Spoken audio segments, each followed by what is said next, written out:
All right, stream is up. We're live. Um, it's the time of the week again where we play The Ground Gives Way and die again and again, probably. Maybe not, hopefully not, but we're gonna jump right into the game that we had going last time. We have a run at Dungeon 5, which, yeah, this is not usually a great idea in roguelikes to jump in, when you're already like a good way through a run. This is where we are now. About two-thirds of the way through the game. Got the whole end area left. There is a chained beast to the east, as I recall. There he is. Chained beast. Um, there he is. The chained beast. He can't move, but he's pretty nasty, and it looks like there's a chance we'll have to pass him. But fortunately, we do have a ranged attack. Um, let's see. Let's check our stats here. Our thievery is 50%. How is our thievery 50%? We have vision modifiers. We got a lot of modifiers going right now. We have nausea. Oh man. We're flying. We're bleeding at 6 out of 14 hit points. Huh. That seems not cool. Weak to electricity due to our armor. But that's because if you can see here, we've got a pretty decent loadout. Padded helmet, a longsword, battle cuirass, knitted mittens. We got a lantern in our hand. That's doing it for us. There we go. Vision +5. That's just giving us our thievery. So we're kind of doing a lantern. We're switching between either longsword and using a lantern along with our bow. Got a nice bone bow here, which gives us good range and infravision while equipped. But we're running out of arrows. So, as I recall, one of the last things that I was talking about at the end of the last stream was we want to head back and get more arrows from the castle. We do have some money, and there are some arrows for sale, so we should be able to do that. Um, you see that probably in full knows that many of your players in your game do exactly that. Yeah, true. But there's actually, there's a big difference in Cogmind versus other games in that as long as you stop playing right after you've entered a floor, there's really not nearly as much to think about or remember compared to a game where you can backtrack. Because without backtracking, you don't have to think of all the things. Like right now, I have to think, oh, I can actually go back and get arrows and do that kind of stuff, whatnot. You have to think backwards and forwards and remember all the places you've been for that purpose. Whereas in Cogmind, you only have to think about forwards. That's the big difference.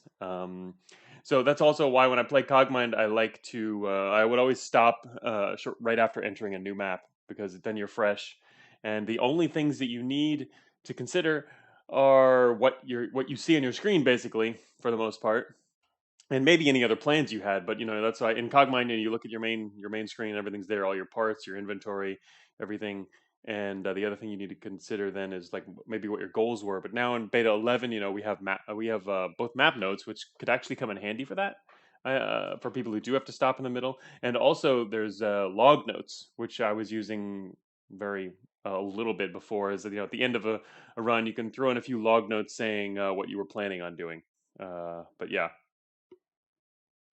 you stopped at the start of research when you streamed on Friday. Yeah, yeah. That's you generally want to try and do that because otherwise, especially in Cogmind, the maps are large and lots of things can be going on. I think map notes will help with that for people who do have to stop early or just want to.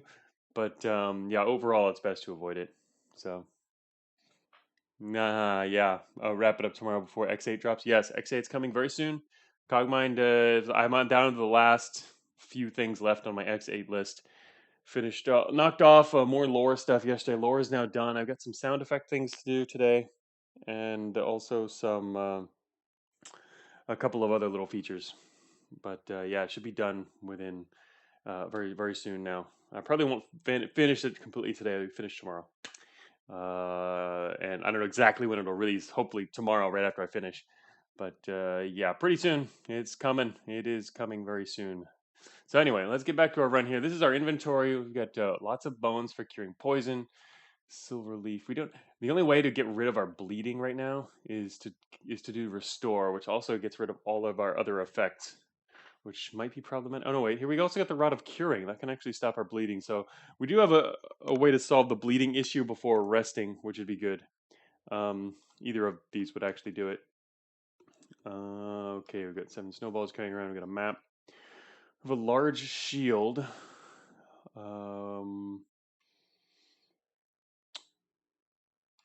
Which we can throw on instead of the lantern if necessary. But it's a lot of fatigue to keep switching between shield and lantern, so got to always keep the fatigue in mind as well.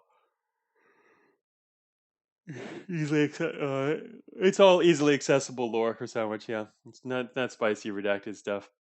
There's a lot of well, not a lot. There's a fair number of new lore things related to new features and stuff, right? Some old stuff was removed, new things were added. Anyway, so I got 2 whips, which I don't think we'll probably be using that. Surprise damage is really nice, but anyway, we're carrying those around. So an extra iron cap, potion of invisibility, a restoring potion, kind of like our rod of restoring. So we have 2 restores if necessary, and cannot drink this right now due to nausea. We have a potion of balance, greater healing potion, an iron spike.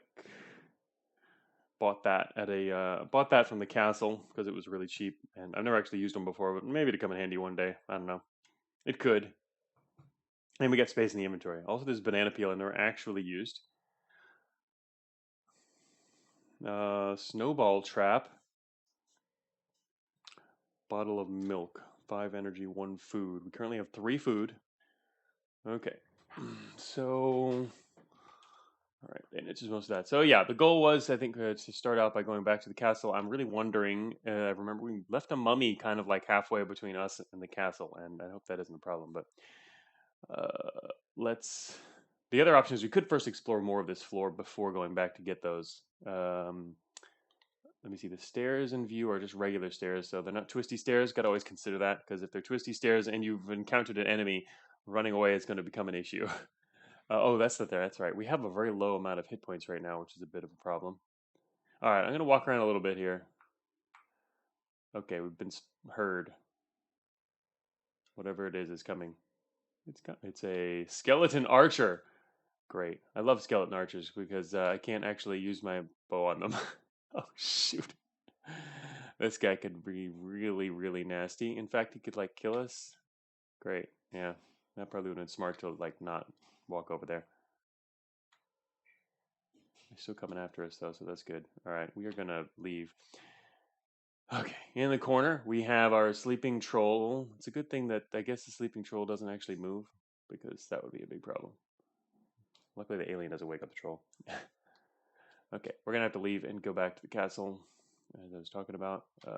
The exit is up there. Not as familiar with the route anymore since we stopped playing, but it's should be fairly okay, I think. I wonder what else we left behind. Confusion trap is still here.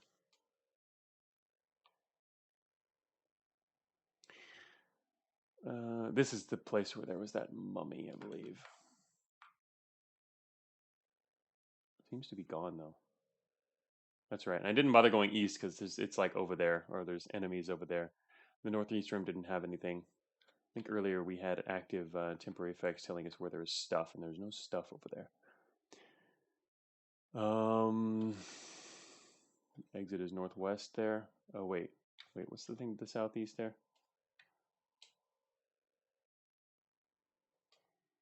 Wait, which one's which? It should be a purple. So it's the one. Wait a minute. It's the one to the east of us, is it?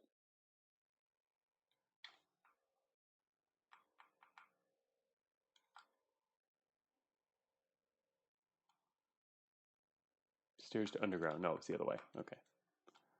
All right. Oh yeah, that's right. We went this way. I forgot which way we were walking before. Okay. We're in fine shape. This is the wooden ladder. There we go. Brave sir, Ratty ran away. Yes, I completely did that. Now we're gonna have to go back down and face this. I won't mind facing the archer up front though. Up close, we're not gonna use. We can't use bows against skeletons anyway. So, the ground gives way logic. All right, now who is? That's a healer. It doesn't have arrows. Who is the arrows? There goes another alien. Castle Guard, Tailor, Merchant. I think it was the Merchant who had them. So that was the Outfitter. Merchant. Buy items. No, you don't have those. What else does this guy have, though? That's right, the Claymore of Silver. All right, who had the arrows? The Armorer have the arrows? No. Wait a minute. Where's the guy with the arrows? Got to be in here somewhere. Who was the one to the east, then? This is a... Oh, it's a warrior. Warrior doesn't have arrows. Whoops. No, I'm not trying to sell items. I'm trying to buy items. Oh, never mind. The warrior does sell arrows. All right, then. Here's the arrows I was looking for. We got blunt arrows, non-lethal 2 damage. I wonder what blunt arrows would really be good for. What do you want to do non-lethal damage to? Intentionally, rather than killing. Doesn't even have knockback or anything. Cannot equip, not owned. Yeah. And all right, we're gonna want these flight arrows. I wonder if I should bother buying these or not. Non-lethal. Probably. I mean, I guess it's one of the things it's useful for is not wasting your. Is using these on things that will die to lethal damage because they're fragile. That's, I guess, one of the main uses. Plus, they're just cheaper. So that could be one use for them. If you can just swap it in to use for that. Are there any mechanic to tame monsters in the Ground Gives Way? No, you can't. To my knowledge, I don't think there's any allies in the Ground Gives Way at all. No kind of ally mechanics. Unless something was added, but no, I'm pretty sure there's nothing like that. All right, how many arrows do we have actually right now? We've got 5 flight. Can I equip these and stack them? Yeah, okay, that just stacks up right away with our existing arrows. While we're here, I kind of want to get the other ones, but I'm kind of worried that I'm going to end up dropping them once we get too much stuff in our inventory anyway.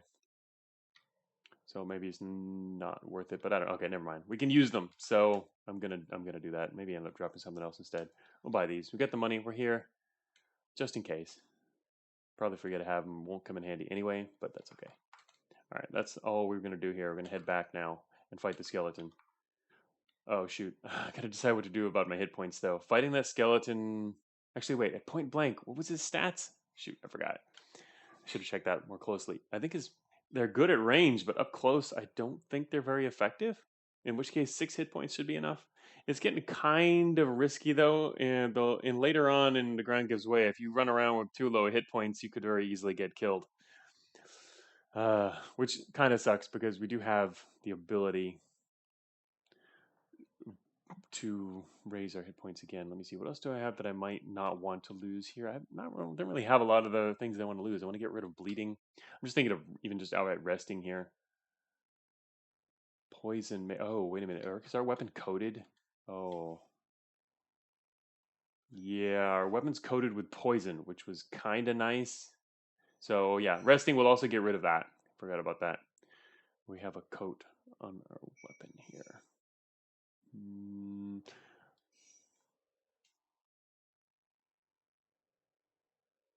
I'm thinking of what other coat we might have. Otherwise, we could coat.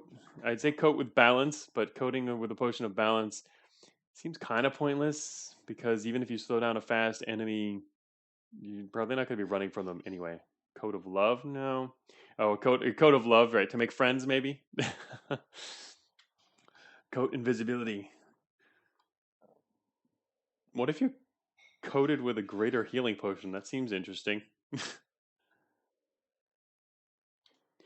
Might reduce an enemy's speed bonus if they have one. What kind of? Oh, I see. Oh, that's true. Like a fast enemy, it's not only if you're going to run from them. A coating with balance is also just they attack less, probably, eh? Of course, a slower enemy will also attack more quickly, which is kind of interesting, right? Depends on how many fast enemies you're seeing, right? That seems kind of risky, but that's true. That can be an advantage. That's right. Didn't think of that. Okay, let's. Anyway, I think we're gonna have to rest here just to be safe. Well, in doing that, then we're gonna first go down, and then we're gonna switch to our skeleton fighting loadout when we still have the EP. because we still got full right now.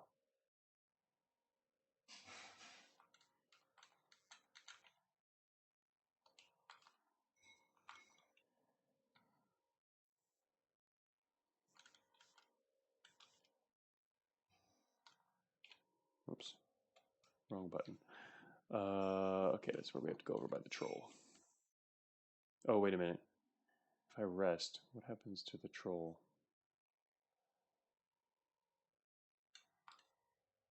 What if he like wakes up and moves or something?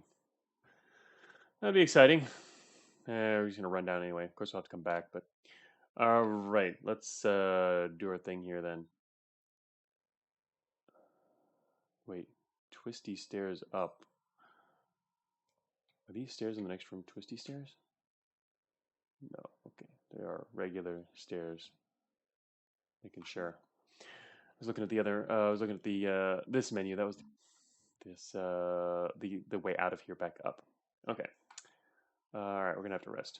Let's switch to our large shield.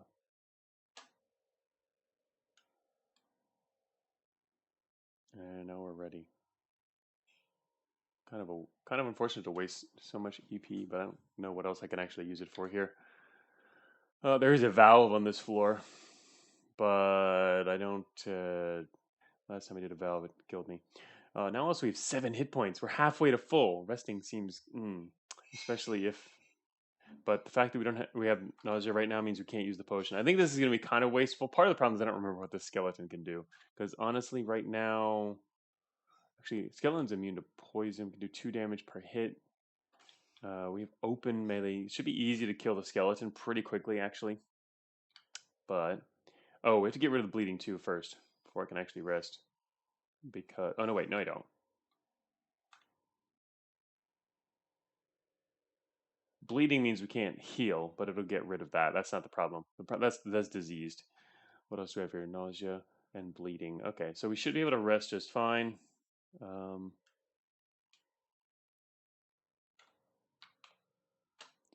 It's too bright. Okay, fine. I will move over here beyond the curtain. All right, the coat on your longsword will disappear. You have a rod of curing and restoring. Your bottle of milk may go bad. Some. I prefer to keep the bottle of milk, if only because we still have several food left, and I'm gonna want a way to restore some EP, which is milk is pretty good for. And I knew about the coat curing. Everything else will automatically will go away automatically.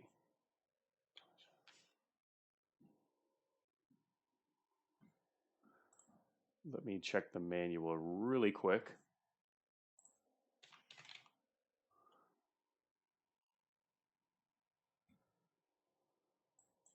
All right, yeah. But because it's fun, we can see the cure poison disease bleeding. See how the rod of restoring works here. You are restored from temporary effects. Hey, Magi, welcome to the stream. Haven't seen you for a while. We're playing Ground Gives Way today. All right, we're going to leave all the rest of that stuff there. We're going to rest, get all of our hit points back. 2 of your 2 frozen meats have thawed. Oh my gosh, we have two meats now as well. We feel really great today. Okay, you dream that you have sex with multiple partners. Okay. Oh my gosh. We have a temporary +5 to max hit points and magic points. Oh my. Yes, Magi, the ground gives way yet more. I see you enjoying the best item in the game. Are you referring to the Rod of Restoring, Vectus? Yeah, the ground never stops giving way. All right, let's. Wow, that's a nice boost here. We've got 20 hit points. You're indeed referring to it. Yeah, yeah. I had to do it anyway. Place 2 pieces of meat. We now have 2 thawed pieces of meat. They were nice and frozen. Now, wow, that's a lot of food. That could totally go bad. All right. All right, we're ready to go fight this guy now. I've got 20 hit points. Now the idea is really, at this point, we're so powerful. If I had a bunch of other things like temporary effects that I could give myself through spells and potions, that would probably be a good idea to use them now. This one might be. I wonder what exactly does invisibility do? Actually, I can just check that because I'm wondering how useful that would be. Invisibility. You can see and therefore target monsters even. Oh, wait, let's see. Invisible. Wrong section here. Being visible negates all of the above. This is under perception. I'm reading the manual real quick. 1 second. Unless the monster has the effects, even if a monster can see you, it can chase you, attack you, make attacks of opportunity. All right. So a monster can see you if you are within vision squares and there's nothing in the way. If you are in light and nothing is in the way, or the monster is in for vision and nothing in the way. And in being invisible negates all of the above, unless they can see invisible. I wonder which enemies can see invisible. This is not something I'm familiar with, but technically, yeah, it does seem like if you are invisible, that sure makes it a lot easier to get by monsters. But a monster can hear; they could probably still hear you if you're invisible anyway, right? So, um,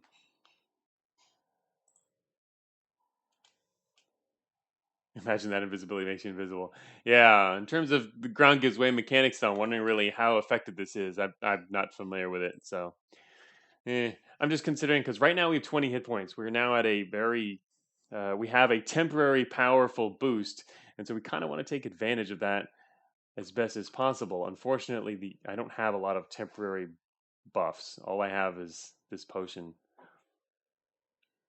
which it makes me feel like this was kind of like one of our only escape options.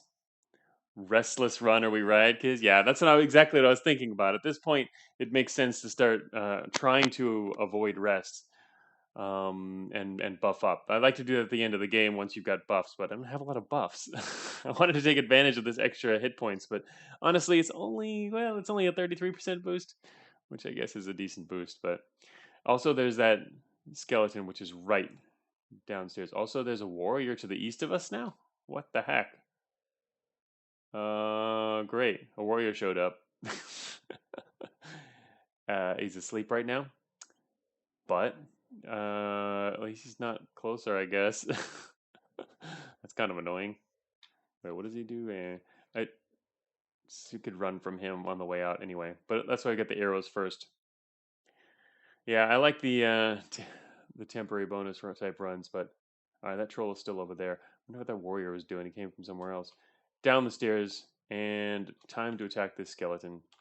Skeleton Archer. Okay, yeah, so Skeleton Archer technically does. I thought that was the case. He just does 1 damage at point blank. We could have beat this guy even without resting.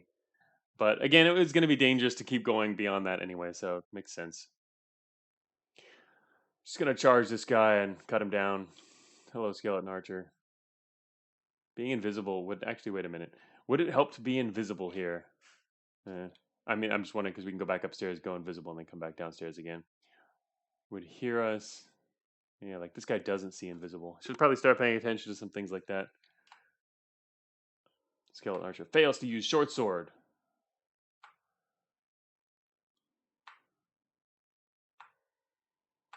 Yeah, that guy dead. Oh yeah, we're maxed out. All right. Unfortunately, with our lantern off, we can't shoot the chained beast anymore. In fact, maybe I should have shot the chained beast before. That would have been smart. Would have been really smart. Yeah, here's the very rare boy. Not a good boy though. Bad boy. Got chained up. We're gonna.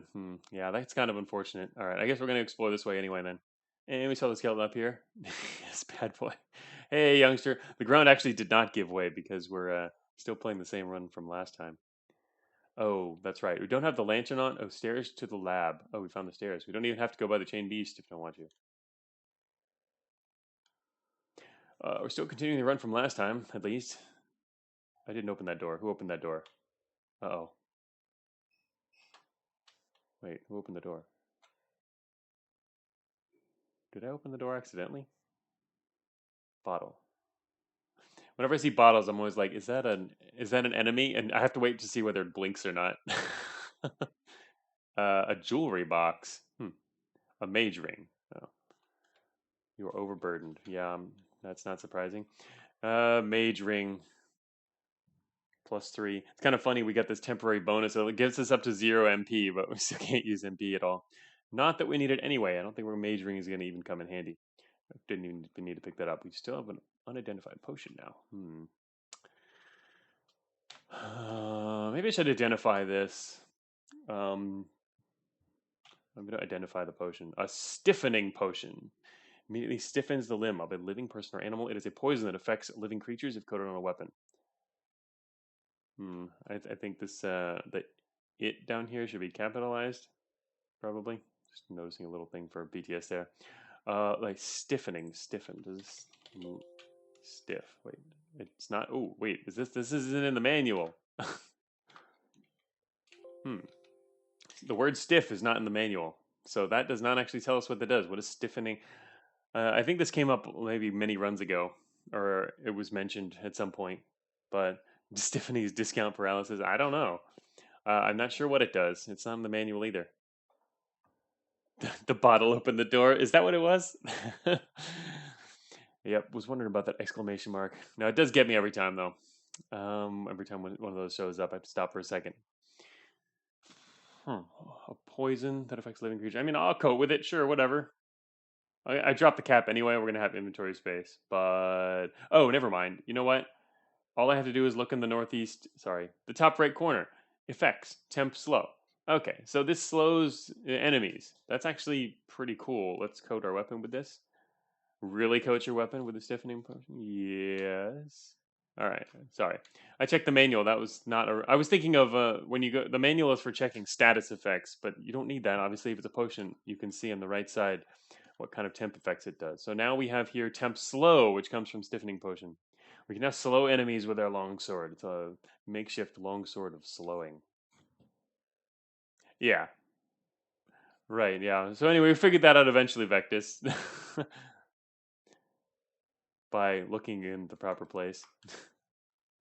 All right. Now comes the issue of, is it worth switching back to the lantern rather than the shield? It takes 5. If only you had an arranged attack. That's yeah. Actually, wait. Oh yeah, you can't coat your main weapon. You can't coat. I mean, ranged weapons. That would be pretty powerful. Coat the arrows with slow. Oh man, that would be pretty awesome. Okay, so yeah, I mean, if we want to switch to the lantern, we have the option of exploring this floor more, or just forget about that. Because if we equip the lantern, I can shoot down this chained beast and continue moving eastward. I don't know how much it's really worth exploring more, especially it depends. It's a factor of, do you want to gain potentially more items and loot, or do you want to just keep pressing towards the end? Right now, I think I would lean towards pressing towards the end because we're buffed right now. It's hard to say how long we'll stay that way, but oh my gosh, sorry, I'm tired again. More medicine. So yeah, the main question is, do we want to switch to the lantern first? And I guess I'm gonna say no to that because I want to at least look down the stairs first. Boom, lab. This is a new section. I haven't actually been here on a stream before. I got into the lab during, I guess, one of the runs I was doing before that I almost won right before the last stream. But not gonna go stab the chain beast. Yeah, that doesn't seem like a good idea. We're in redacted areas. Yes, we're in late game. Biomes, yeah. This is the lab. This is the standard kind of like, I think it refers to the and the last third of the game. Basically, you go through underground, then dungeon, then laboratory.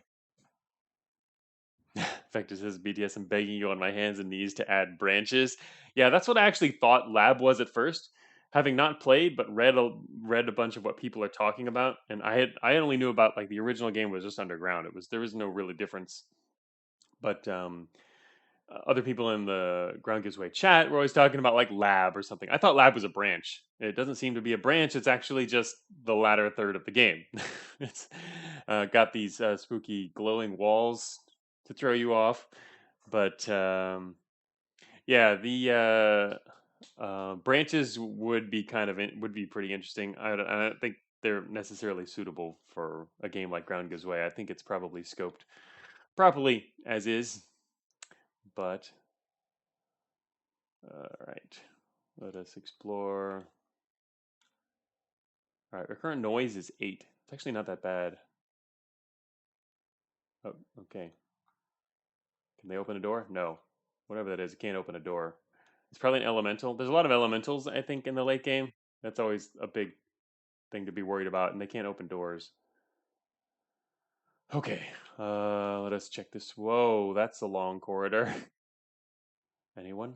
Anyone in here? No coins. Got 50 gold. Oh, oh, there's a curtain. I'm gonna wait over here. Closing the door and wait just to see if it's something that can open a door or not. Huh. Whatever's in there didn't come this way. I wonder why. I'm gonna keep going this way and find out what's over this way. We found the stairs and a club. It's a wooden club. I wonder how good the stuff we can find in here is. Golden door. Wait, are they all golden doors here? I wasn't actually noticing the types of doors. Golden tiled wall, golden door. Okay, yeah. So all the doors. That's not like a special thing. I was wondering if it was a special room or something, but I should probably pay attention to the features when entering a new area. So we can actually just keep diving into the laboratory. I wonder how bad of an idea that'll be. Lab Icebox says lab seems to have great stuff, but also such dangerous stuff that you can rarely farm it. Yeah, that's what I'm worried about. I mean, sometimes individual enemies you can meet in the late game and ground gives way can like completely obliterate you, or at least chip down so many of your resources just to survive them. It's kind of worrisome. It makes you kind of want to either get lucky and find the stairs first, um, or just avoid them if possible. In fact, it says, "I'll be honest, this place hurts my eyes a bit." Yeah, it is kind of flashy. Um, I don't know if all the walls need to glow, but it's I don't know. I guess it's got its appeal too. Icebox says my personal strategy is to dive lab unless I'm so OP I don't need anything in lab anyways. Uh, Lab has Cogmine vibes because exit ID is huge. mm, yeah, that makes sense. Well, fortunately, we've gotten lucky with an exit here, so we're just gonna like take the exit, I guess, um, because I'm feeling worried otherwise. All right, there's something behind the wall door here. Let's find out what it is. We can't open the door. Okay. All right. Well, can this open its door? No. I'm waiting behind the door to see what opens doors. None of these guys can open the door. I always kind of like. I think it's kind of funny. Noise in Ground Gives Way to me feels a lot like kind of using watchers in a way. It's kind of like sensors, or using watchers to find out if there's enemies nearby. Even more, I guess, like sensors without an interpreter. So you kind of like, okay, there's something that way. I'm not going to go that way. But eventually, you have to pick a door, even if all of them have enemies behind them. But noise can really, if you have a huge noise range, like up in the teens, like I've tended to have in some of my previous runs, or that I was fooling around on my own, enemies like waking up halfway across the map. We found a teleporter and a shield. I already have a shield, but activate the teleporter. Oh shoot! I didn't want to do that. Now we're inside this room with all these other guys. I thought you know what? I thought that was a portal. Shoot. That was probably not good. Damn it. I thought that was a portal, not a teleporter. Oh no. All right, that's still behind a door. I don't. The enemy to our north might not still be behind a door though.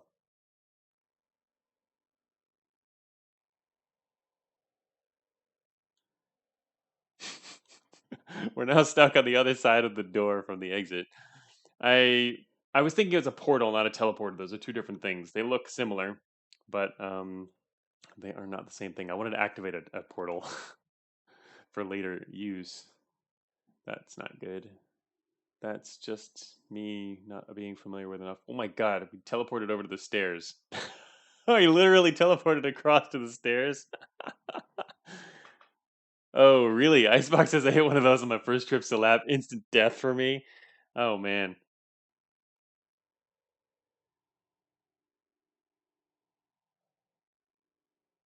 Hey, Jimmy, welcome to the stream.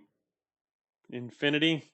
We are playing The Ground Gives Way and heading pretty swiftly through the late game, mainly because we're just lucking into stairs. Now, we teleported all the way from over here to beyond whatever was hiding in this room. Now we need map notes, right? Ground gives way with map notes. There is an enemy in this room. There's also one up here to the north, which hurt us. And it looks like there's could be a path. There's definitely a path through here. This is like an enclosed little room.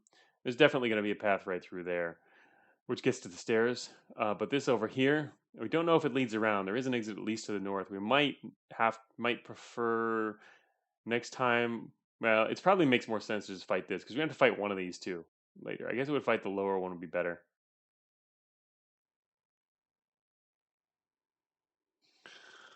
All right. So, all right. Let's head downstairs.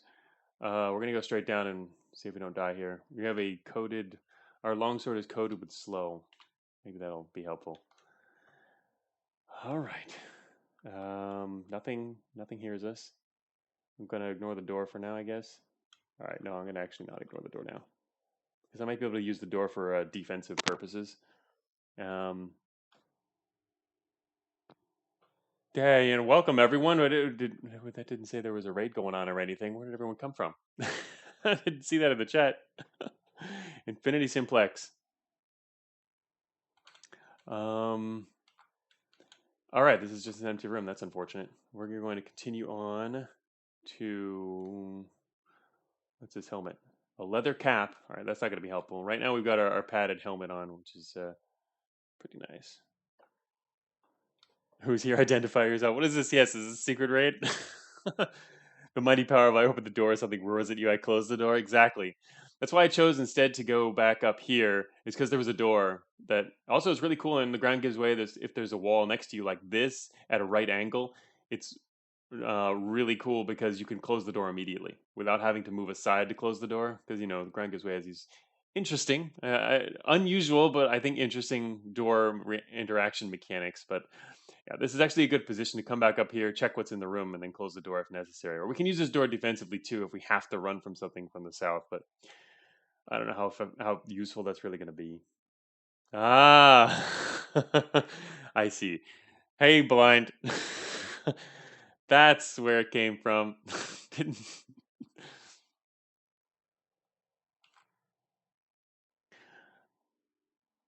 What did you just finish streaming, blind? Replaying Jupiter Hell again?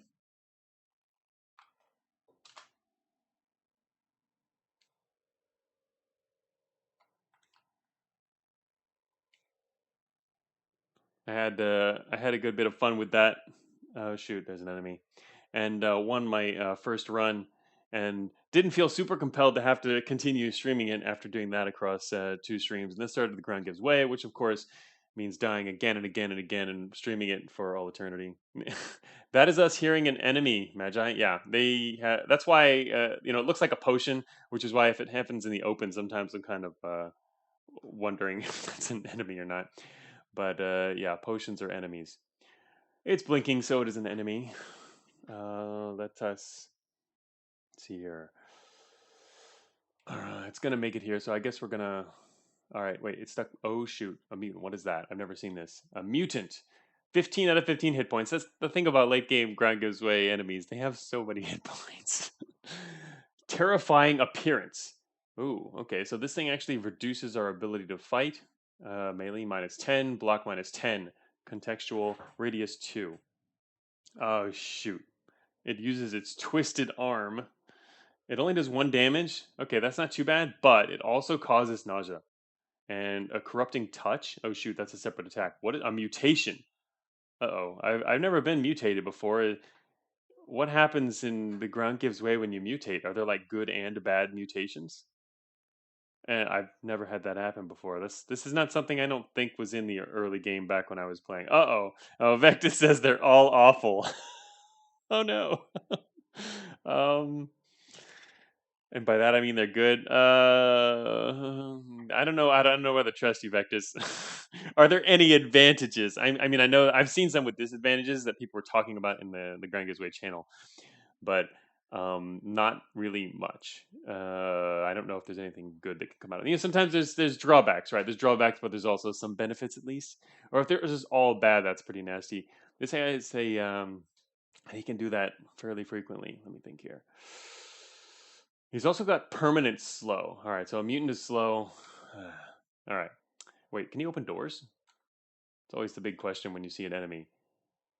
All right, so it can't open doors because it doesn't have the status which says it can't open doors. So, oh, Blind was playing Infra Arcana. Oh, cool.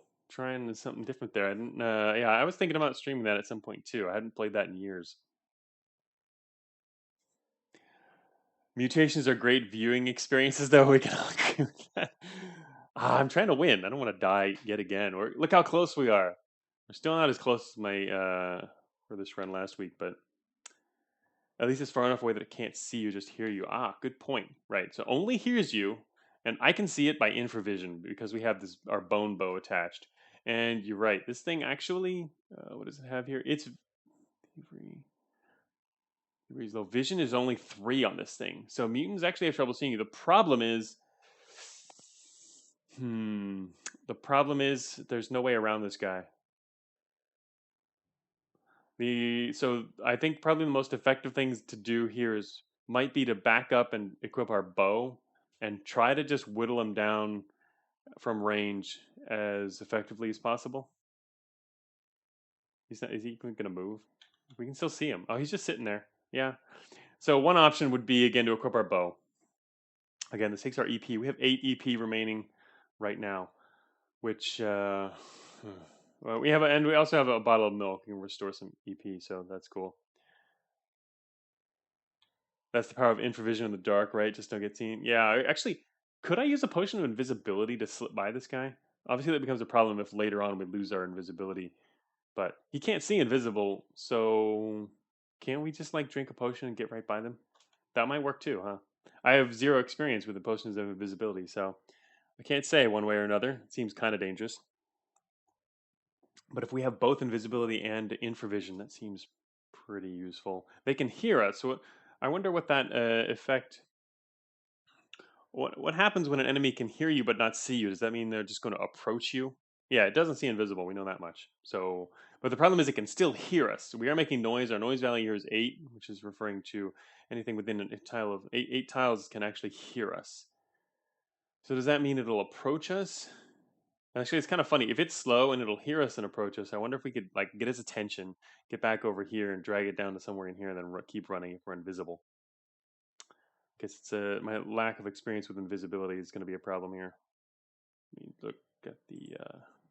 No, that's not going to help. Never mind. It could be worth trying. What does chat think? What should we do? Should we try and slip by him invisible, or pull back and I think take the safer route? We certainly won't die and it won't cause as many problems later, which would be to switch to using our lantern and shoot it with a bow.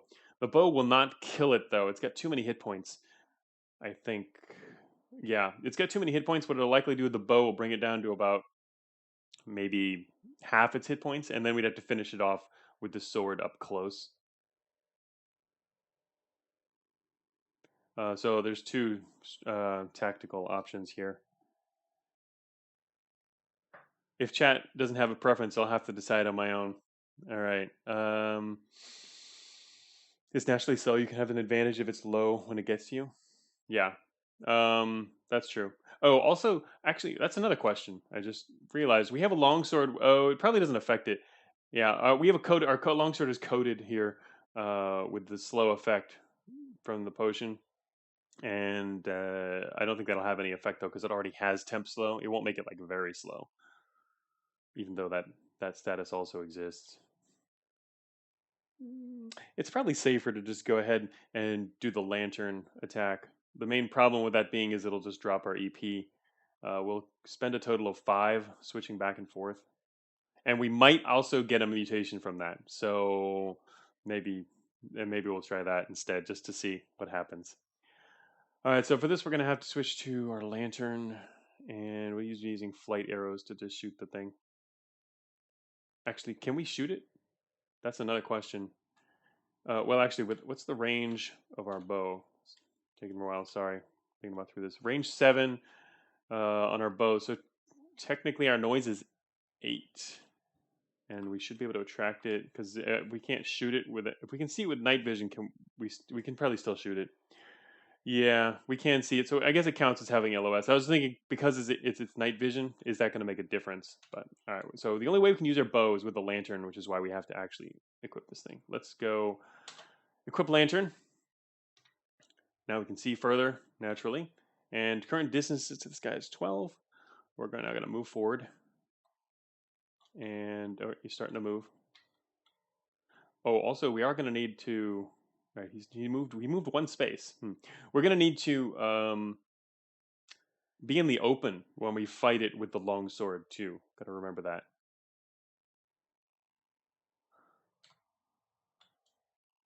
9 squares away. 9 is really slow.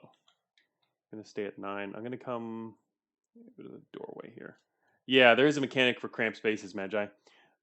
Different weapons can be used in open or closed environments.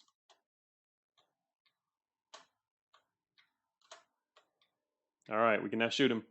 Shoot away, please. Just die. You missed the mutant. Yeah, I know. I missed the mutant. I'm really good with this. You missed the mutant. You missed the mutant. Oh, you know what? The fact that he's slow means we could probably do hit and run. I forgot about that. This will probably work out right simply because we can run faster than he can. Yes, we're going to waste a lot of arrows because our aim sucks, but also I can't let him get too close. The mutant picks up a leather cap. Okay. Way to waste a turn, buddy. Blocked that time. 7 hit points. All right. Gonna back up again. That's weird for a longsword. Those are pretty wieldy. Yeah. There's. All right. Let's get back here.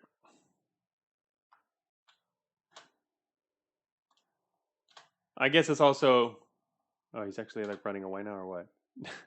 It's also a factor of wow, actually killed him outright. Okay, that's actually pretty cool. I forgot the fact that he's slow means we could just backpedal and kill him. That makes a huge difference. We're now down to only 19 arrows. That was. I'm glad I went back and bought arrows though, and I'm glad there was someone even selling arrows because that saved a lot of trouble. Also, these snowballs, which are pretty effective. But those would use melee rather than thievery. Anyway, yeah, with I guess it's also with regards to open melee versus closed and whatnot. It's also I guess a factor of just the range of different weapons that are available and how big of a space Ground Gives Way wants to consider that you're using here. I mean, it's longsword is certainly less effective in a narrow corridor than in the open. If you know the corridor is narrow enough, right? But yeah, game balance extractions too. I mean, you can do stuff with it, but you're going to be limited. You're not going to be able to swing. You're not going to be able to swing wide, right? Can do a lot of other close-in attacks, but not use it to its full potential. Usable, but not to its full potential. So, yeah, there's a couple like that.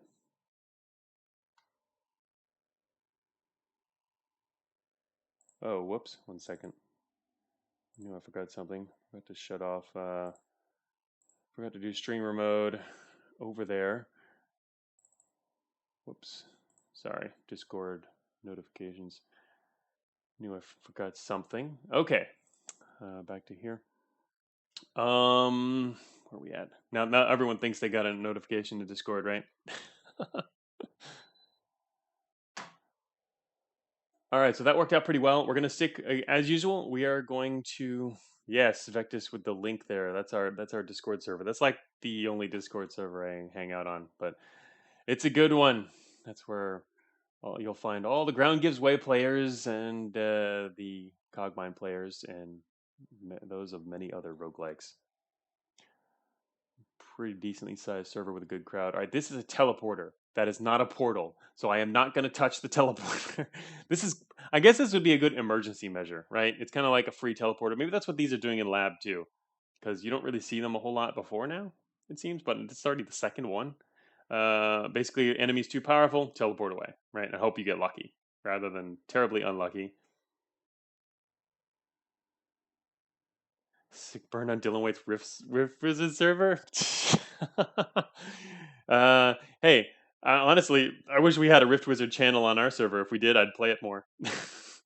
Mainly because I don't want to. Yeah, the Rift Wizard server was the only other game server I joined, but I don't really want to hang out on multiple servers, so I just hang out on the roguelike server. Can't be switching. It's too much to be switching back to a bunch of different servers. But free TRBGJ and use it. Yeah, exactly. Teleportation. Whoa, madness! Look at this guy. Whoa, this guy has 6 hit points. Oh my gosh, this Chaos Rat. Yeah, social media platforms are different from very different from chat though, Vectus. These are some, yeah, that's some crazy stat effect. Not only does it do disease, poison you a whole bunch, confuses you, and damages you, it also has a random effect. And who knows what the list of random effects is? Yeah, I had fun hanging out on the Rift Wizard server for the first 2 or 3 weeks after I, played and won my first run, and then was trying to look at other builds and playing through a bunch of others. That was a lot of fun. And I still have it on my list. I just don't go there because it's too much to keep up on. I do have to actually work on my own roguelike sometime, you know?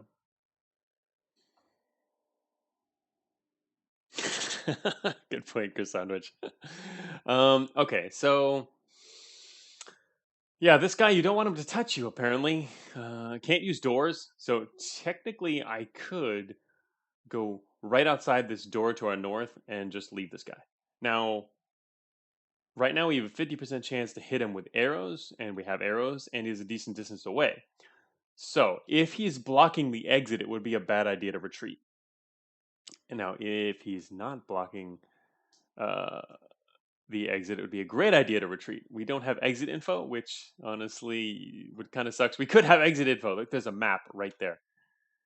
Instant mapping. We could actually see the map of the level, which would be nice at this point. I wonder when I should use that. We have 3 floors left, I think. Is there another extra floor? Why are there? Does lab have 6 levels, or is there a special place at the end of lab? I've never actually been to the last floor. It makes me wonder if there's another castle-like thing, or if it's the surface. Is that one of them? And there's only is laboratory 5. It's 15 floors deep. Don't actually know that. Vectus says last floor is recycling. Yes, it is off chip week, Vectus. I have to get back to working on that. It's going to be done very soon. Very soon. I was talking about that a little bit at the beginning of the stream. Oh, shoot. Okay, so big decision here. Do we fight the Chaos Rat or retreat? 3 hits and he dies. The problem is he's only 4 spaces away. We only get one. We only get 4 hits on him. So it's more likely that he's going to survive to reach us. But then we could immediately switch over and hit him with our sword. Technically, I could leave the shield off even for that, which probably a little dangerous. I don't know. I can't afford to keep switching back and forth. But what does this shield on its own afford us here? It gives us block 40. Yeah, that is nice. But again, all this back and forth swapping fatigues us, and we're doing good on our hit points. So I spent all day thinking about off chips. After your nightmare about off chips. Off chips, they're probably going to be nerfed eventually once Vectus gets hold of them. Simply tank the rat. No, I'm not going to tank the rat. I feel like this room is a dead end, if only because there's 2 exits to the. I don't know a whole lot about Ground Gives Way map generation, but there's 2 exits to the north of us, and this map in particular looks like just a big box. I'm feeling like just it can't open doors. It's probably like Roguelike's 101 map gen algorithm. Yeah, I feel like this is a dead end room based on what we've seen. So I'm gonna retreat and shut the door on this rat. Yes, goodbye, rat. We're not gonna leave that guy for later. I hope we don't have to go through that room. I'm not super familiar with the Ground Gives Way map gen, so this could be the wrong approach. But also, we know that there's no enemies up here. Oh, that's a door I don't want to go through. Apparently, oh, we've thievery 50 though. You could learn more about special effects by wailing on the rat. We could. I think you mean letting the rat wail on us, but you're right. All right, check it out. We're getting over here. to the west. And yeah, it looks like that rat room is more and more like a dead end.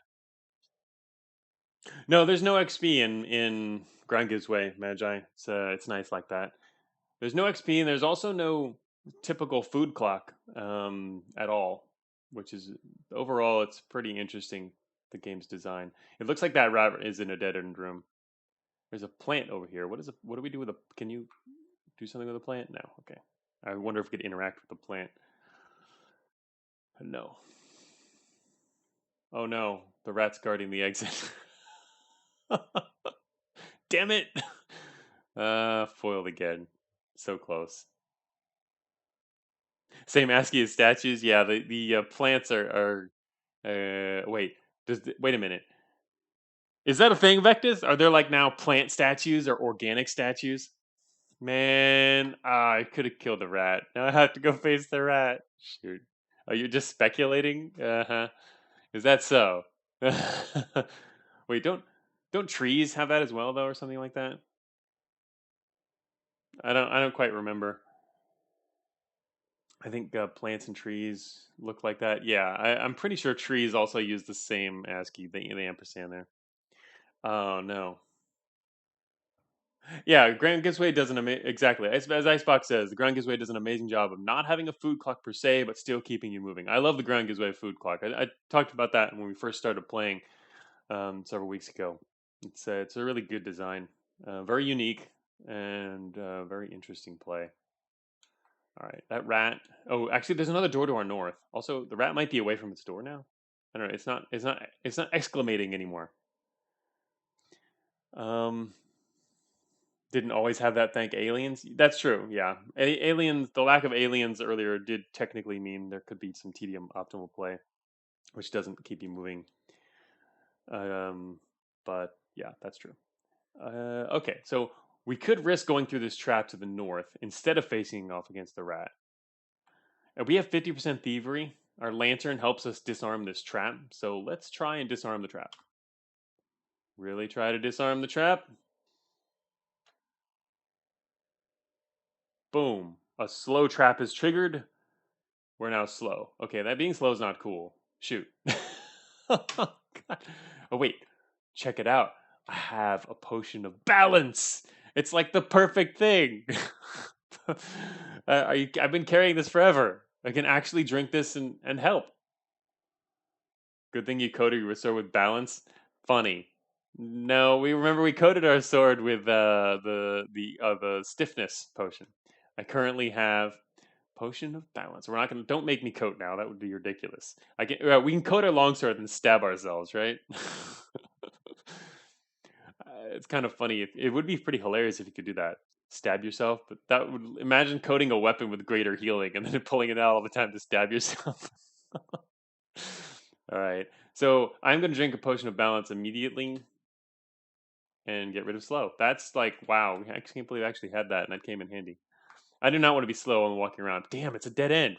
Oh, we're just going to get more slow or some other effect later, probably. All right. There's a potion here. I don't think I can identify this. We're kind of getting low on EP. I guess we'll leave that unidentified for now. But we really do have to go back through the rat room. The sacred sepulchre of restoration. All right. Another option actually is to open the door and then use the teleporter to try to escape the rat, or at least put some distance between us and the rat so that I can kill it with the bow. That's another option. Let's find out if the rat is even behind the door. Okay, yeah, the rat's definitely behind the door.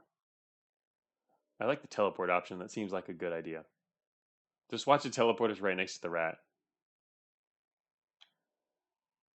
Maybe you get lucky and the teleporter will jump you on the exit. Unlikely, but we'll find out. Wait, is there something else I could want to do? Wait a minute. There is another option. Well, if anything, I should probably close these doors so that after I open this one, the rat can't go in a different direction. Maybe. Wait a minute. No, that's actually a bad idea. It's we can't actually tell whether it's a good idea to close the doors or not. It might be a good idea to leave them open, because if I want to use a bow, I want these open. Juke the rat. Wait. Isn't the rat the same speed as us? It's not a slow rat. If it was slow, it would be easy. I don't know how you'll figure it out. Well, no, we don't have a way to speed ourselves up, so or slow the. Wait a minute. Oh, okay. I was gonna say or slow the rat. You know what? We technically do have a way to slow the rat. If I just hit it once with the longsword, but if you do that, then we have to retreat, and that gives it a free attack on us. But once you get beyond that free attack, it actually would work. I'm gonna wait here. Here it is, the Chaos Rat. Oh, that's not. Wait a minute. He's fast. He's not even slow. He's fast. Oh shoot! All right, this is actually really bad. Use the telepad? Yeah, I want to use the telepad. That's what my plan was. But this guy's faster than us. He's gonna catch us. I can't get away from him. Shoot, this is actually bad. Did you know that Rat was fast, Vectus? That's actually really bad. All right, what other options do I have here? I don't have a lot of options anymore.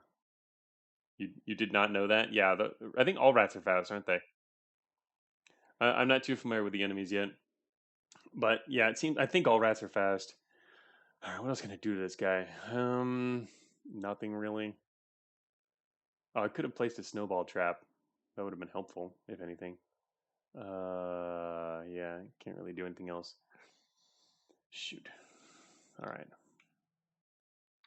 We're just gonna have to. You know, it's not quite. It's not like the end of everything because we have a rod of restoring. So whatever he does to us, it's gonna die anyway. Okay, so the only option here is: do I want to spend a moment? I find the idea of fighting a rat with a snowball trap funny. The ground gives way is so full of funny encounters and weird things. So much weird stuff. It's fun. All right, so yeah, the only question is here: do I want to actually shoot it? Try and shoot it once with an arrow first, or put on our shield here, or try to run anyway? But we can't get that far without catching us.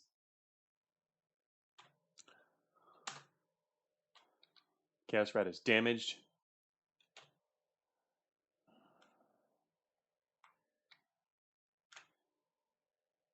Oh yeah, killed it. It is dead. All right, I took the risk there. Um, it tried to run from us after hitting it a second time. I took the risk of I didn't bother putting on our shield, which means we're much more likely to just get hit by it rather than being able to block the attack, whatever it would hit us with.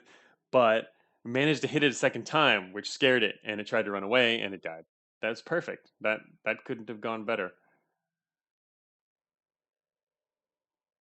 And the exit is somewhere over here. Oh shoot! Are you kidding me?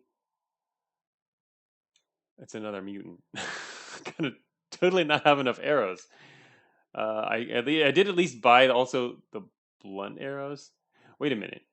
Wait a minute. Can't you just shoot something with a bunch of blunt arrows and then finish it off with a flight arrow? I'm not too. It seems like that should be a fine thing to do.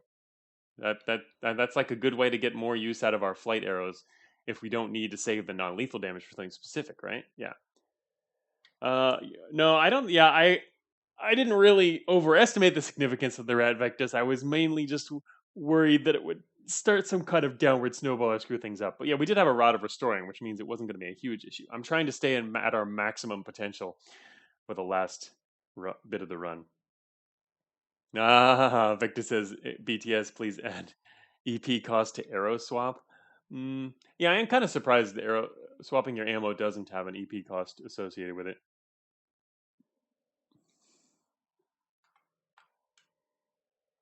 It seems like it maybe should.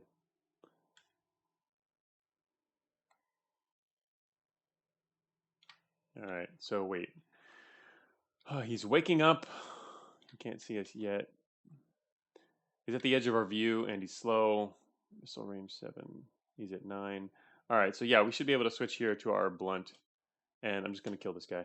And I'm sure glad I have arrows, man. It's funny too, because I didn't really have arrows on any of my previous runs. I have to kill this guy now. All right, 8 squares. Wait, what? Why is our missile range 6 now? Oh, it's because they're blunt. Right. was going to say our range is actually lower. Wait, he woke up, but he's not approaching us. He sees and hears us. What's he up to? He's walking the other way. What you doing, dude?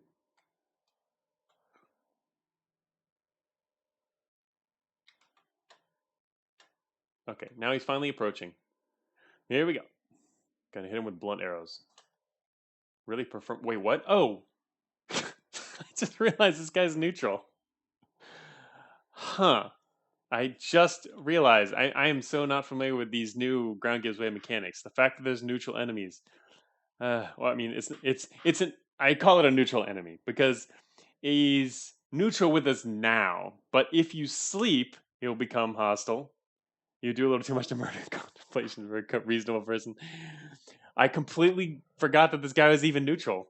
And I wish he wasn't neutral. Also, is it cruel to do non-lethal damage? That'd be kind of interesting if it wasn't considered cruel to attack things with non-lethal damage. Damn. Well, that's kind of annoying, to be honest. I'd prefer to kill him because we're in a good situation to kill him right now. But later, if we have to rest and come back through here, then he's might not be in as good of a situation. This is ground gives way logic, Vectus. We're not talking about pedestrians on the street. All right, I'm gonna leave. All right, here's our mutant friend. Goodbye, mutant friend. Let's go and find the exit. Moving slowly, as one does. Hey, it's another chaos rat. Look at that. Deeply asleep. It's kind of sad that he's out of range here. Here's you from 6, your missile range 6. Moral quandary time. We should talk about this. I think the definition of cruel changes once you're in a dungeon full of monsters and things that want to kill you. Things that also might want to kill you in your sleep or do nasty things in your sleep or while you wait when you wake up, right? All right, so this guy's actually not ready to wake up yet. Now he is. All right, there's the exit. There's a thief ring. Ooh, how much does that give us?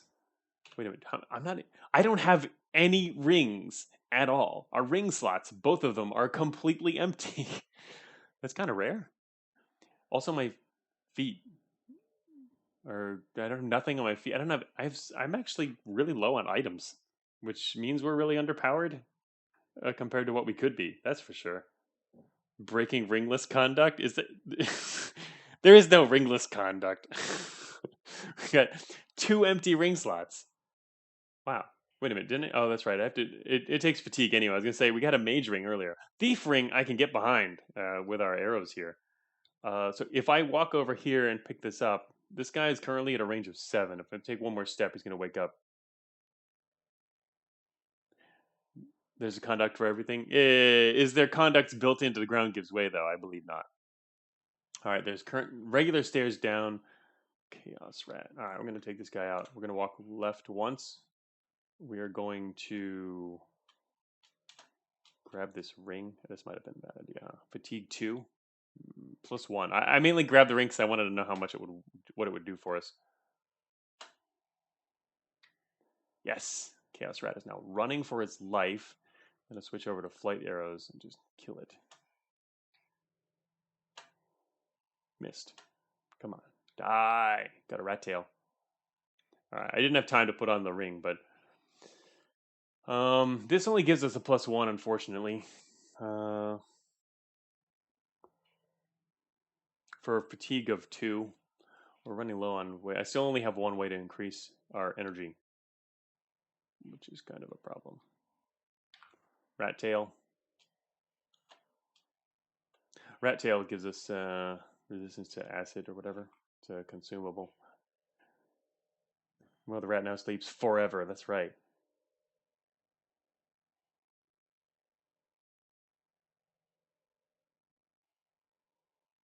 Victor said then you could attach the ring to go down the stairs without waking the rat. Did you say attach, Vectus, or did you mean equip?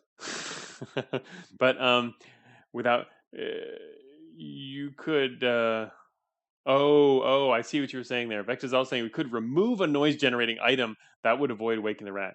That's true. The thing is, that's kind of pointless considering we can kill the rat easily, and the fact that then we also have an even bigger fatigue problem by removing things that cause noise, and then you also have to, and then you get to spend the fatigue to put it back on. What do I actually have that's causing noise even? Not much. Like just the longsword? What's his base noise? Set base noise is 7, huh? We can actually check. Yeah, I know I'm overburdened. I just want to check this menu. Um, context. Whoa, what? What's with the context here? Minus 60%. Oh, it's because we're overburdened. Never mind. I've never actually looked at this menu while overburdened. That's pretty big caps there.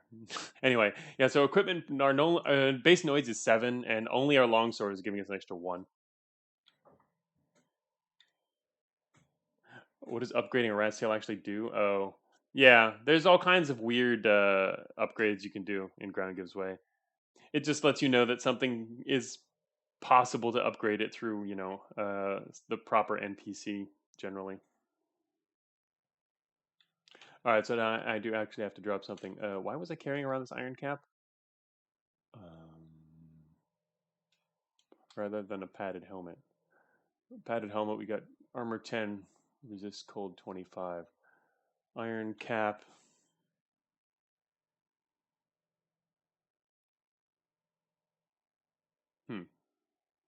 I see. Honestly, isn't the iron cap probably better? I guess the one difference is it can rust. Maybe this can rust. Both warm and protective. Hmm. Iron cap does seem pretty good, actually. Just the only reason to use a padded helmet over it, since we don't need magic anyway, would be for some kind of cold resistance, which can be good in the late game because there's elemental stuff out there. But also altogether we have RC 50% right now. Anyway, that's not a bad thing. Oh, that's right. We have too much stuff. We can just put on this thief ring. It's going to drop us again, but that'll work okay for now. Elemental resist is bad, and you can't change it. Is it bad? You think? Oh, I see what you mean. Yeah, Vector says too hard to accumulate enough of it to matter, and too situational. That's right. It only works for you if you're fighting that particular type of enemy. The problem is these particular types of enemies are also very nasty. I mean, you say that, but then also people are like, "Oh no, it's a fire bat," and they die, right? And whereas if you have some fire resistance, at least you have more of a hope. Yeah, probably. It's true though. It does seem hard to accumulate elemental resistance. Um, I wonder if that could or should be increased, but I can't really speak to balance considering I haven't played enough. If you get fire resist, you'll be attacked by a frost dragonfly instead of a fire bat. Yeah, such is random encounters.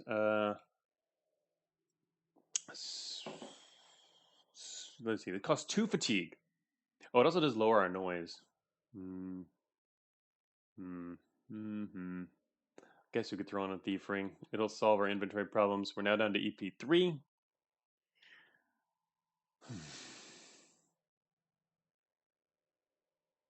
All right, we're gonna stick with that. And we did find the exit. What's behind this door? I'm not sure I want to know. Something will. Oh, multiple things are waking up. Can they open doors? Looks like no. They're not headed towards the door. Whatever they are, they can't open doors. There might be something in there.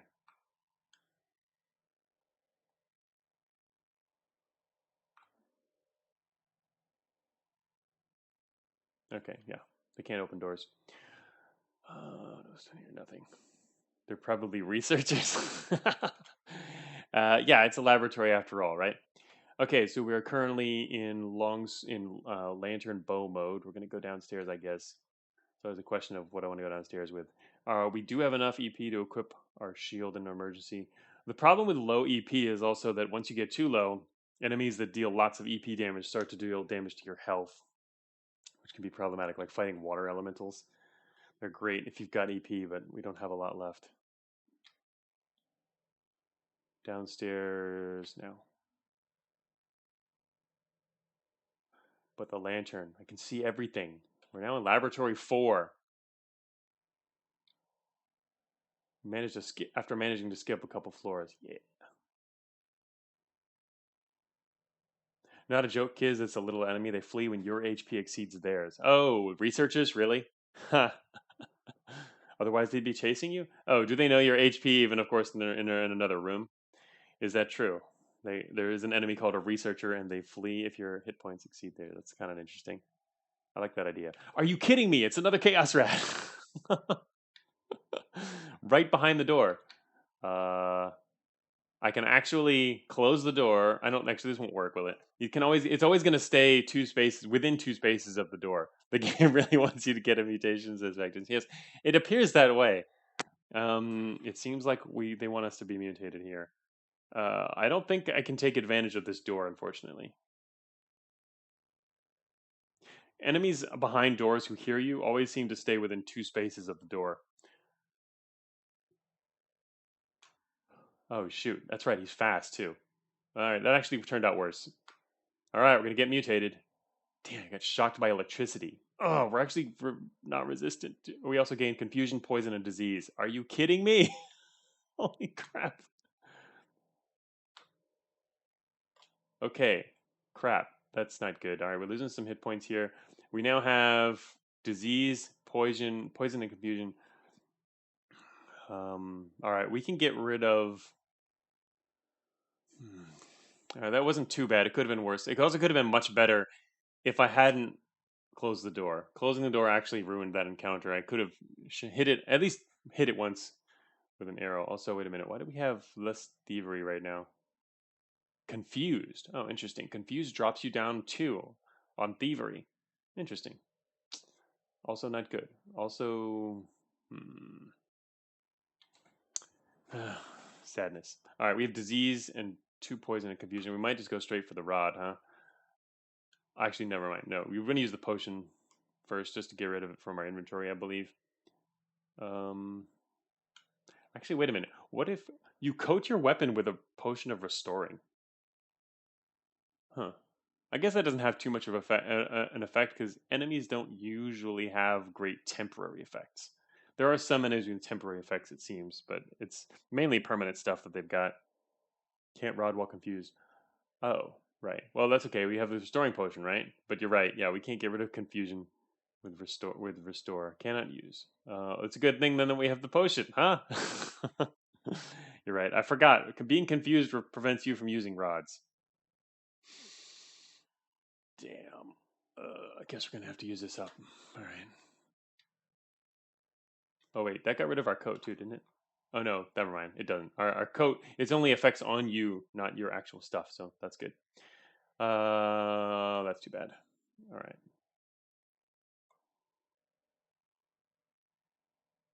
Gonna move slowly. Slowly but surely. We are on laboratory 4. I assume this means we are on the second to the last floor. And look at that. It's another mutant. We have 16 flight arrows left. Oh, great. Something else is waking up.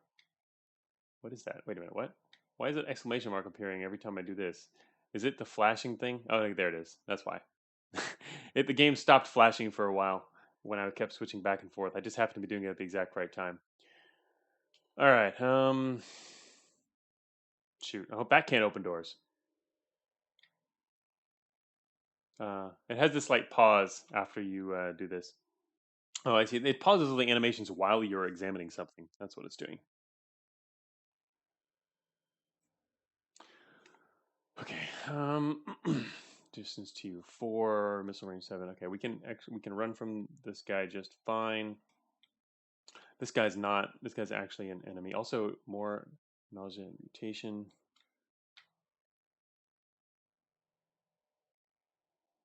Chaos rat. At least it didn't get mutated, I guess. Okay, what else do I have here that I might want to use?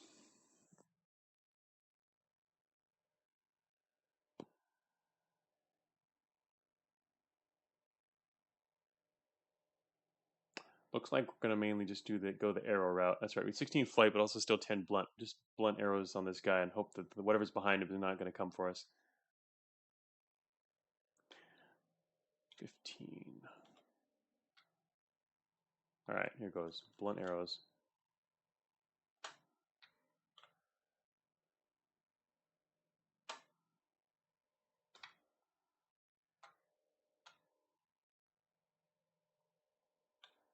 What?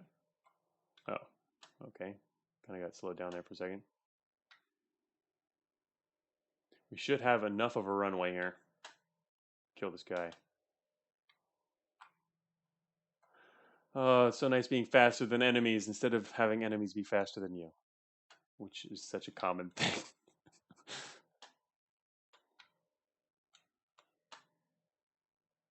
7. I need to make sure my last hit is actually with the other arrows.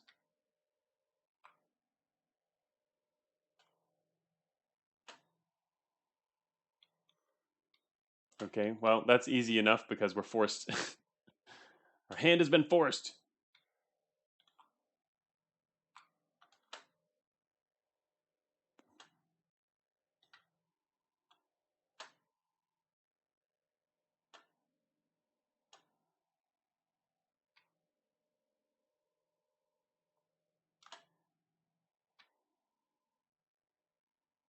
Nine arrows left.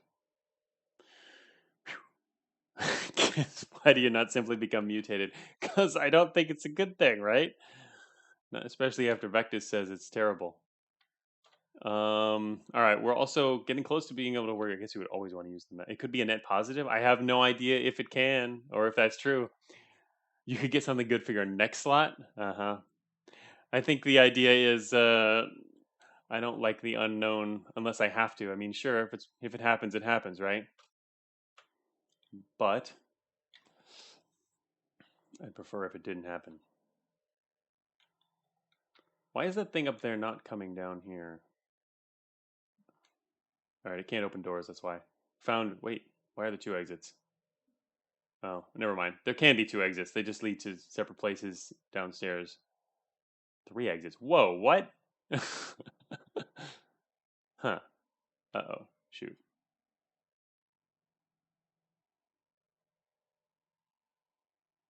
3 exits. Boromir, one does not simply become mutated. Hello, Titus. Welcome to the stream. We are headed into the last floor. Looks like a great place to perform the traditional stair dance. Maybe. Titus is asking the perennial question. Okay, weekly question.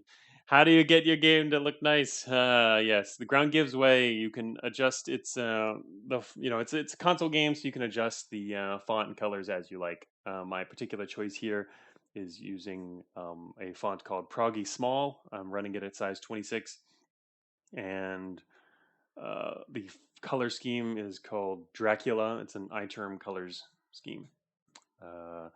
So you will have to, and there's a lot of other options. And if you check out actually, there's a guide for one way to do these adjustments on the Ground Gives Way channel on the Roguelikes server, the Roguelikes Discord server. Check out the Ground Gives Way channel on that server. I just put the link there in the chat.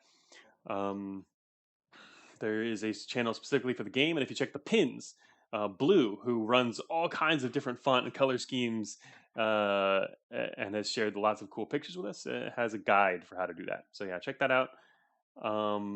Yeah, this particular one, I spent a few hours myself before my first Ground Gives Way stream searching through all of my personal collection of fonts and stuff. And this is a programming font, or it was developed for programming anyway. And so had this one for years. Just sitting around. I don't use it though. I actually use Dina, and I wanted to try and run Ground Gives Way using my favorite programming font, but it doesn't actually work because particular font isn't. It's not available in a format that can be scaled properly. So I couldn't use that, unfortunately, and ended up going with this alternative, which can be scaled. So anyway, let's see. Get back to the window. You could redesign the font yourself. It's not a question of design. That's a question of making. That's a question of actually putting together a true type font, which works across different scales, which is like a whole different suite of software and skills and stuff. So no. All right, we're gonna just run down the stairs here and use a map. Oh, hello there. This is interesting. Huh. Okay. there is a fire elemental. It's not a greater fire elemental, so maybe that's a good thing. I haven't actually met a greater fire elemental, but I'm sure they exist. This is nice. He sees invisible, so good luck trying to get right by this guy. And if we use our invisibility potion, immune to non-lethal. Okay, we got rid of our blunts. That's fine. Never sleeps. In light. Eats fast. Whoa, what? He's got an aura that gives people weakness to fire if you're within 10, or I mean 2, a radius of 2. That's pretty awesome. Because he does fire damage. Wow. We have resistance to cold. Of course. Of course we have the wrong resistance. See, why couldn't this have been a cold elemental? Actually, what is there? There's ice elementals, I guess? I don't quite remember which they are. Yes, I know you told me I resist Vectus. I was thinking that as I said it. All right, here we've got he does 2 fire damage at range. He also can do a fireball at range of 5. So trying to stare dance this guy won't work, sadly. He can fire 4 fireballs before he runs out of MP. Target you. Fireball, target you. We can't stare dance this guy. Why couldn't you be like slow and then or why couldn't you be if he didn't have a ranged attack, we could like just stare dance him. There's this like perfect collection. A large fire formed as a lizard. Oh, so this fire elemental is actually in lizard shape. Can you snowball trap it? Sort of. That's a good point, Magi. This guy would definitely take a lot of damage from our snowball trap. The problem is we have to install the trap and get him to step on it. Actually, one thing I was thinking, what does the ground gives way do if you try and install a trap when you're standing on the stairs? Does it just say you can't do that here? It just doesn't give you the option. Cannot set. Okay, there it is. Yeah, it's on the right side here. It says cannot set floor because there's something on the floor right here. Cannot set floor. That's kind of awkward. I guess it gives you a generic reason floor, but it seems like it should probably say stairs instead, or the specific piece of floor you're standing on. That might make more sense. I mean, if you want to use as few words as possible, but I don't know. It seems like actually listing the feature that's there, like stairs up, instead of just saying floor. But anyway, snowballs sound like a good idea with these things. Yes, that's true. Great time to find a different entrance to this floor. It's unlikely there's a different entrance considering we already found 3 stairways into this floor. Are there more? I don't think so. There's normally only 1 stairway into a floor, but there can be multiple. It's possible.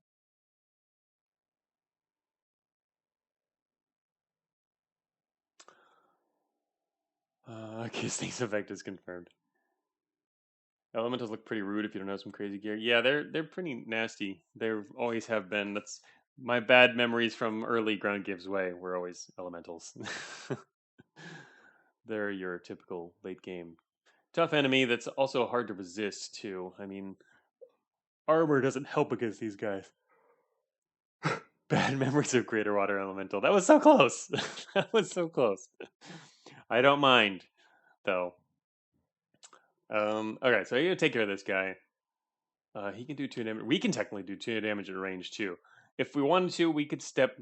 He's fast, so he'll approach really quickly. I was gonna say we can step backwards to the east, then put down a trap, and then keep retreating. I wonder if it's even worth doing that though. Probably not. At least we're not weak against this guy. But anyway, it's probably not worth doing that because even he's weak against it. But we'll just eat some fireball damage, which honestly we don't even. What's our resistance? We have no resistance really. Resistance. Wait a minute. Oh, that's right, because we're close to him, which gives us the minus resistance to fire. We're gonna take a lot of damage from this guy. What other options do we really have? Oh, that's right. Look at that. I've got snowballs, range of 4, instant cold 3. All right, this might be if only our missile was better. This could be a really good option. We literally throw snowballs at a fire elemental. I think this is gonna really be an RNG option though. Throwing snowballs at a fire elemental with our low missile. We only have 30% missile. Fire elemental's crippling weakness. Banana peel. Maybe if there was a giant, I don't know, pool of, I don't know, does water work against them? That would be pretty funny.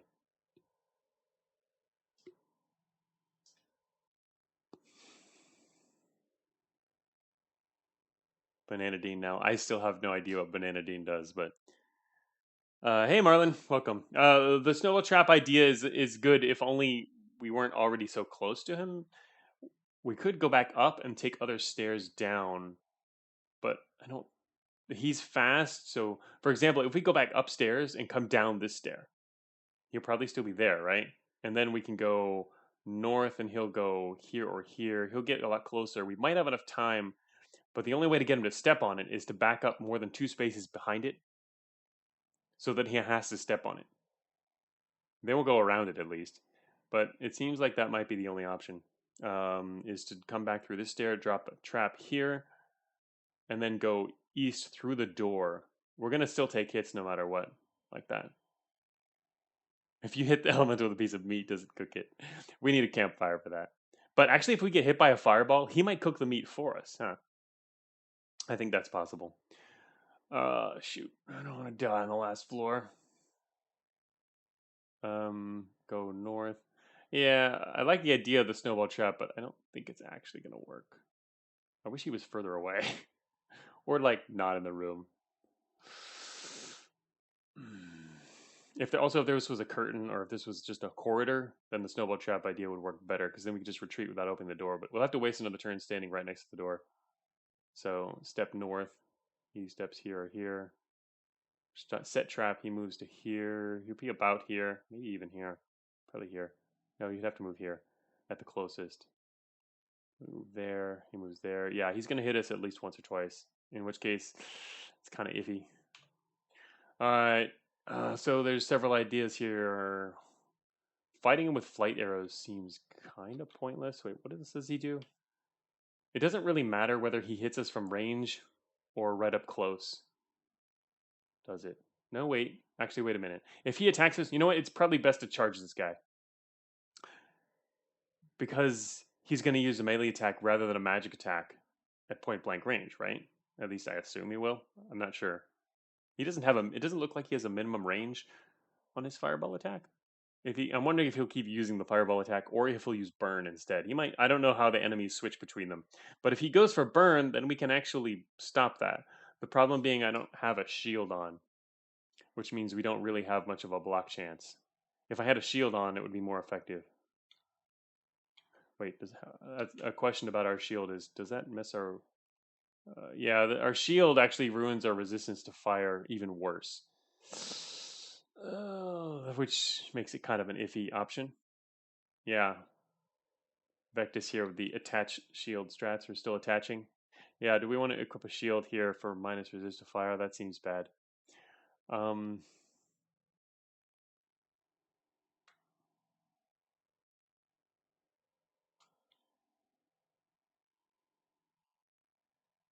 Going down a different stair and trying to lure it or run is probably best. Finding the head on seems bad.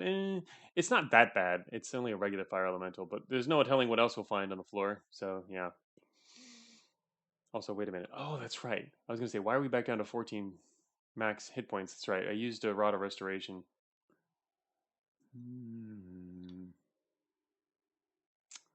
It kind of sucks that shield lowers our resistance to fire even more. It seems that makes it not really worth equipping the shield. Why can't this guy use cold? Anti-cold stuff. Uh,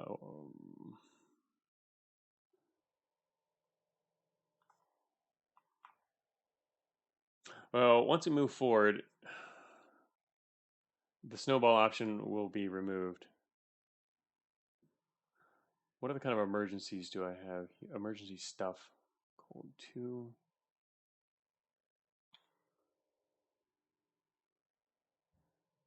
I'm going to sit here and debate this forever. Come on, we're on the last floor, I think. I'm assuming that the this slot here on the view map is for the surface, and this is the last floor. I wonder why BTS added minus resist to fire on shields and torches instead of any other element. specific design rationale or if it's thematic. Good question. I mean, a lot of things in the Ground Gives Way are thematic, but also he does put a lot of thought into balance as well. So Vectors has a position to combine fire, ice, and lightning damage resist into elemental damage resist. I could see there's design advantages to that.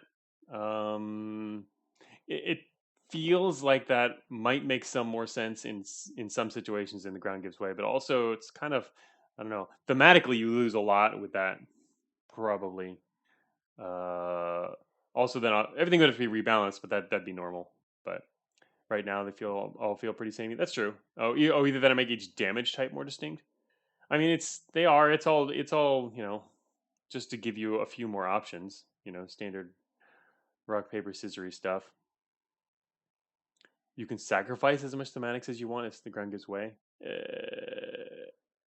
I thought it's the exact opposite. Ground gives way is a lot about theme. All right, I gotta actually decide what to do against this elemental here.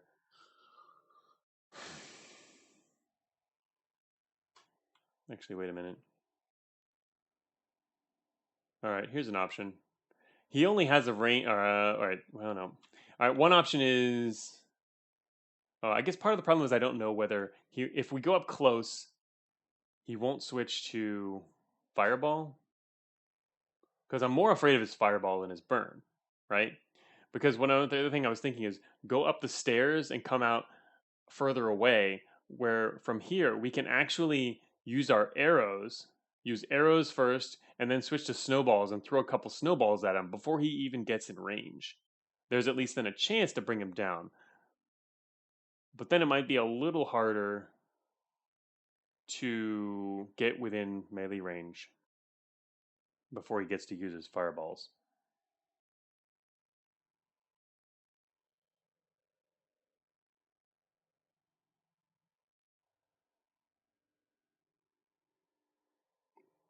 Yeah, I agree, Chris Amish. Yeah, the rock paper scissors dynamics aren't really all that interesting. It's distinction is only 100% arbitrary. But in particular, with the ground gives way, I think it's also it doesn't only give you a few more different kinds of levers and encounters. It's yeah, I mean that's part of what it is. It's also thematic. It's thematic, and it gives you the other, a few different things. Like, there's this. It further divides enemies into a few resistance categories that some you might not be able to deal with, some you might be able to deal with. The difference would be the impact could be relatively large, I think, on the results of encounters, um, and the way that you just the types of different encounters you can find in the ground gives way. Like you'd be less afraid of a larger class of enemies, a larger group, whereas now, yeah, there's more divisions. So that's kind of a big thing, I think, because that's the kind of the point of the ground gives way and a lot of roguelikes is you don't want to fight everything.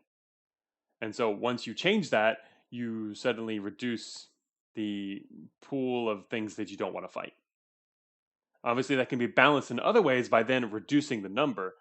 For example, reducing the amount of resistance you can get, or the making it harder to accumulate resistance.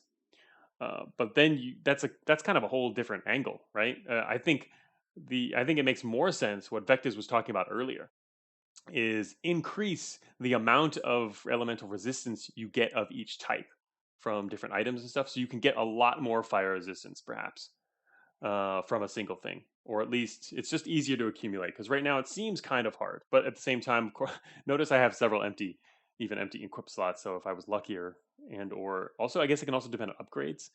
If you get lucky with upgrades, you can upgrade kinds of things to get elemental resistance. That helps as well. But anyway, I mentioned earlier, I can't really comment on the balance of that because I have not enough experience to do it. But I personally, I feel like it's probably makes more sense to increase, if you're going to take one option to the other, increase the amount of resistances you can get from stuff as opposed to merging everything. So.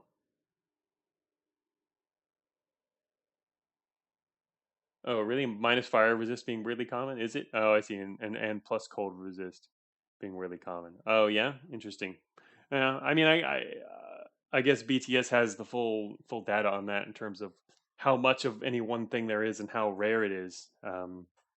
And I wonder if that's at all balanced against like enemies that appear, or that would make sense, right? If um that's all balanced together or with consideration for those things. But I don't know how deeply he's gone into that. But anyway, yeah, I imagine BTS will watch. He's been watching the other streams. I imagine he'd probably check this one out because we're doing some talking about it. That's also why I'm more going into this in a little more deeply, and also reviewing or reading through chat so that he can get more of what we're talking about here. Anyway, because it'll be on YouTube later. So without the chat, let us see.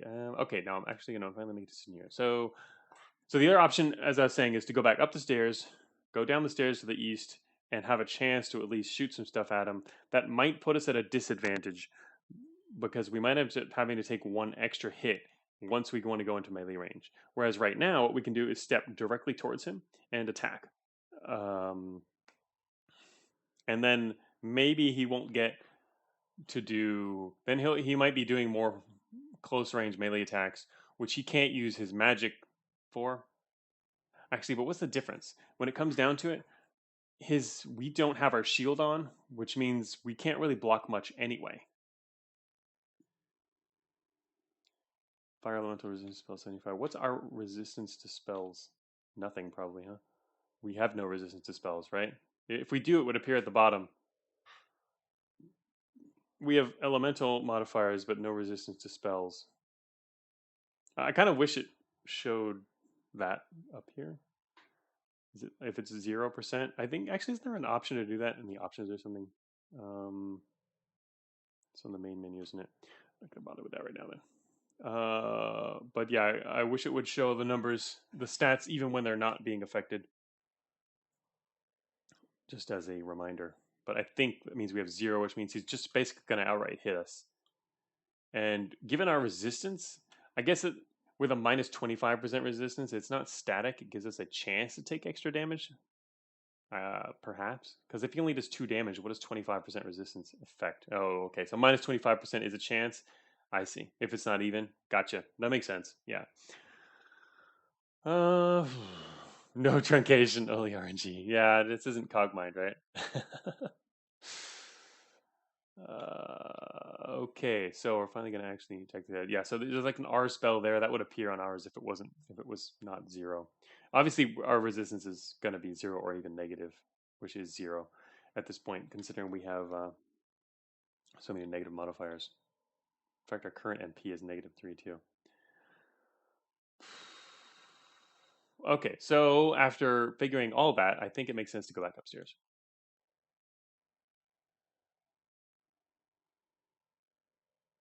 And then come back down the stairs. And make sure we're ready to do this. Large shield, I'm not going to bother with it. We're going to do the long range idea, which is first start with arrows, then snowballs, and then hope we don't die. What else do I need here? Actually, wait a minute.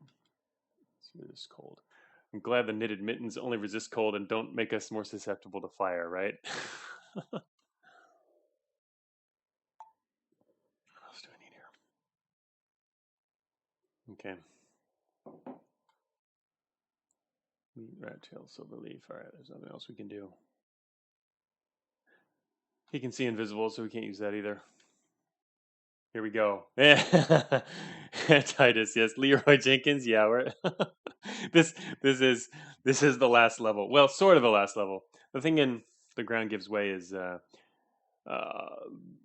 end game spoiler. Well, not really. I mean, once you get to the last level, you still have to make it back to the entrance, and things are going to try and stop you. That's as you find in a number of roguelikes, right? Kind of a traditional thing. So it's not. It's the last level, but it's not the end. We still have to make it out alive, which is not always easy. Oops, I'm in the wrong menu here. Oh, he moved. He actually did move. Huh. Wow. He moved down 1 space. That is interesting. This makes the snowball trap more viable. Sort of. Damn. Why you gotta be so complicated, man? We could technically still go like northeast here, drop a snowball chap, and then run through the door.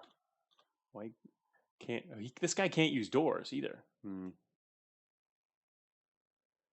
Gotta love the tried and true victory lap phase of traditional roguelikes. That's right. As an elemental, he can't use doors either. We're probably not going to be able to run away from him forever, though, so we're going to have to deal with him. Oh, shoot. What's his range? 5. Whoops. Okay, someone calculated wrong. That's me. Fine.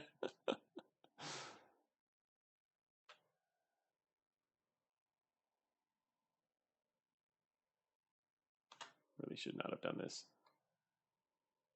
Oh, he got double attacks. Wonderful. That's so screwed.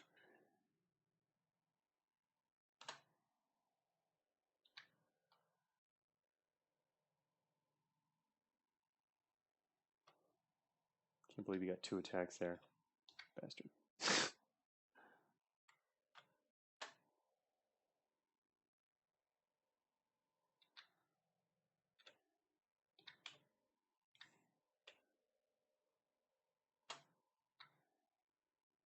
Oh, shoot. That also takes off our bow. You know what? I completely forgot about that taking off our bow. No! Shoot. That's actually not good.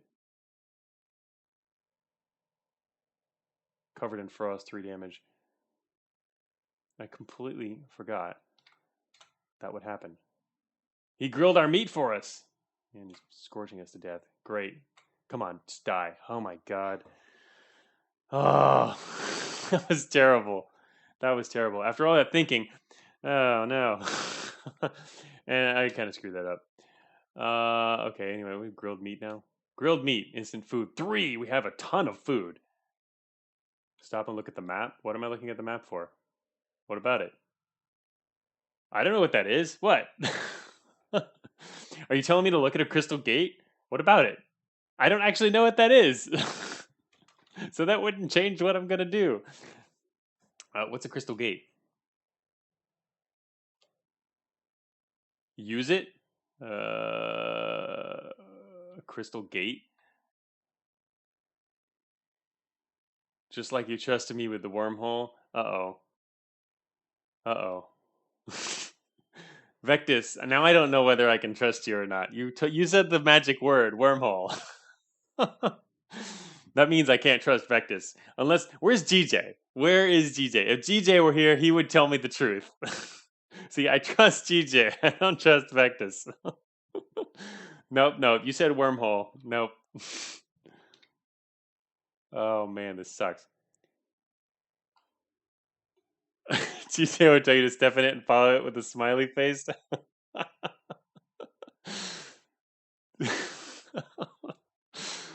Oh no. Man, we have a lot of food now, though. Sheesh. We got like 5, but we could rest for all eternity.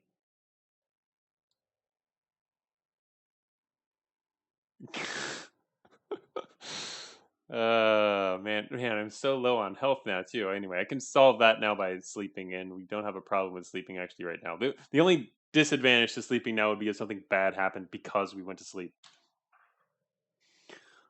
That would suck. Wait, where'd our other meat go? Oh, that's right, regular piece of meat right here. Sleep on the crystal gate for good measure. Man, now you just make me extra worried about the crystal gate. All right, we've got 3 EP.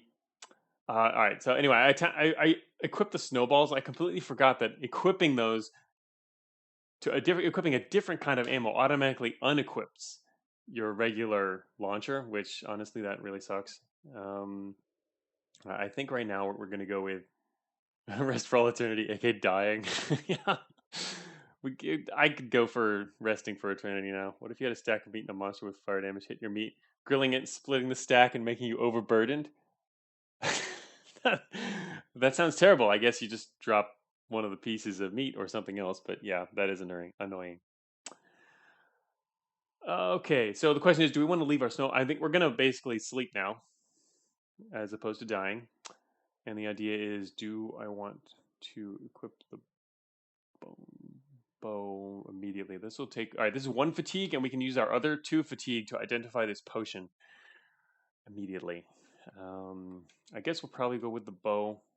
As long as we're going to stick with the lantern, it makes more sense to use the bow rather than the snowballs. Snowballs are really nice. Wonder how what upgrade what a snowballs even upgrade to. Also can be shot with a sling. That's odd. Man, if we had a sling, snowballs would be wicked. Snow goblin cosplay confirmed bad, and snow goblins are pretty nasty.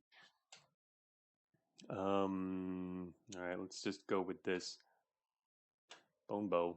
We'll do bone bow, 7 flight arrows, and then we're gonna use our last AP to identify this potion. We realize is it a magic potion? That is not helpful in the slightest. Coat your weapon. Wait, what the heck? You can coat your weapon with a magic potion. I mean, I guess it makes sense because you can coat your weapon with potions you haven't identified, and so you end up giving your enemy MP by hitting them with your sword, which is pretty funny. All right, we can now read the map. I'm going to read the map now. I guess I'm going to read the map because I don't know what else is there. Whoa, look at all those stairs. There really are a lot of stairs out here. There apparently would be more ways down earlier. Oh, wait a minute. What's going on here? Oh, look. Those are all separate rooms accessible only from the room above us. Huh. I still want to know what a crystal gate does, but I don't want to die finding out. That's okay. We still got some more time left on the stream. We got 2 more hours. I could die. Quick check here. Let's see. I'm gonna eat some meat. I'll eat the non-grilled meat because grilled meat can't go bad, I believe. Regular meat could. So could the bottle of milk, but I need to save that for emergency energy supply, assuming it doesn't go bad. If that goes bad, that would be very bad. Take the risk. Ah, Vectus admitted it. It's a risk. Vectus admitted it. Doing the crystal portal is the risk. You admit nothing. You said risk. Oh well, yeah. I guess that could be taken either way. All right, I'm gonna eat a piece of meat just to get some food back. We're less hungry. And now we're gonna rest. Crystal Gate. What the hell is a crystal gate? Also, I guess is this the artifact over here? It must be in this chest. This is kind of an interesting layout. I see the main room, and there's 3 rooms attached to it. And I guess these are just separate rooms, approachable from the. There's 4 different separate rooms, not including this area here. It's accessible from above. Wait, what? Oh, Aperiodic says. Okay, here comes some real talk. Aperiodic is telling us that the artifact isn't on this floor. Oh, is it not? Okay. Well then. Anyway, we need to rest real quick. There's some truth. All right, let's rest. I just didn't want to have to go through make some dumb mistake and have to come back. Let's stay periodic and not me. What can I do to be like them? Well, Vectus, you can be aperiodic. All right, we're gonna rest here.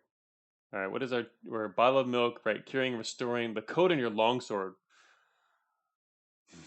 The code on a longsword is kind of cool, but I mean, I got to get our HP back. There's no way we can walk around this little low of HP. We don't need any of the other things we've got. All right, we're gonna have to rest. Here we go. You wake up and feel that your purse is lighter. Someone stole 130 gold from you while you slept. Okay, thank you. We're gonna only have 37 left. Oh, so anyway, Aperiodic says the artifact isn't on this floor. I guess that means the crystal gate takes us to the artifact. All right, let's use it. Here we go. We're gonna activate the crystal gate. You activate the portal. Well, what happened? Nothing happened. Nothing happened at all. I just opened a portal. Uh-oh. All right. Well, nothing happened.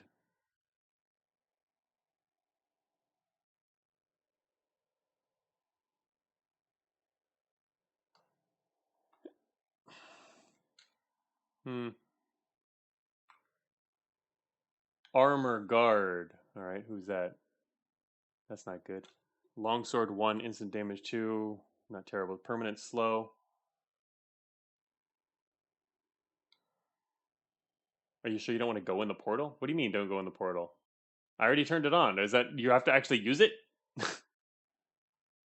That guard is actually a friend. You have to use it? It says open. What does it say here? Crystal Gate activate. Oh, so you have to press it twice? I didn't know. Portals you activate, and portals you activate, and you can use them to go to other portals.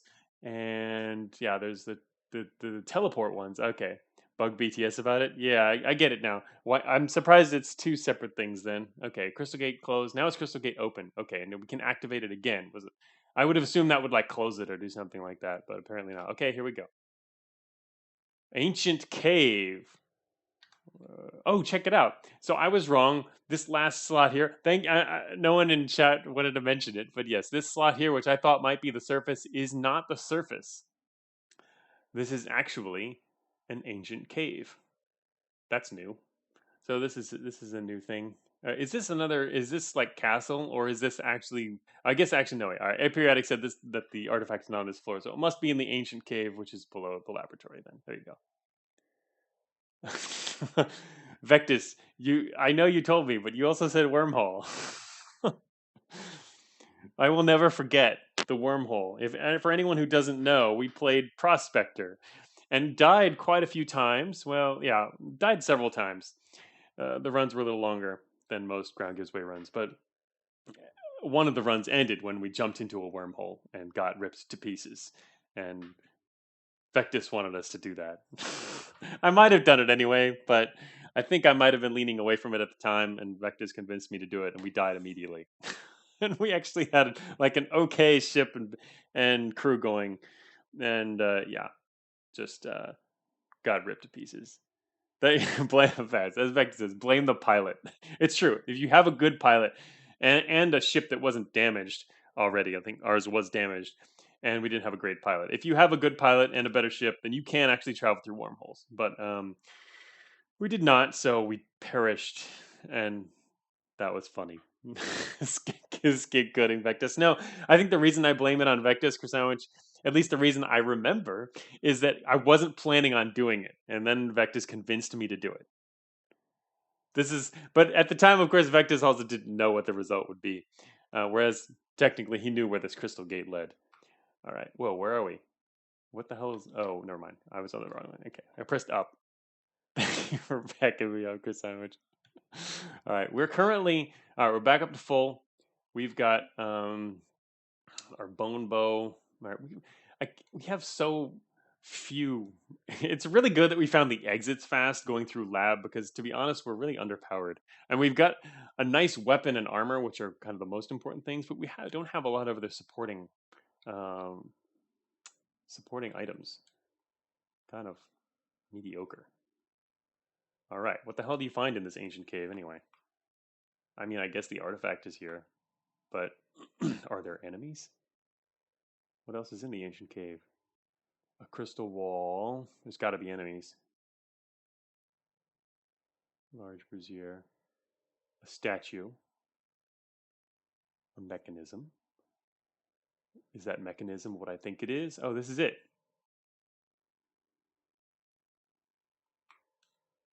Ancient looking artifact.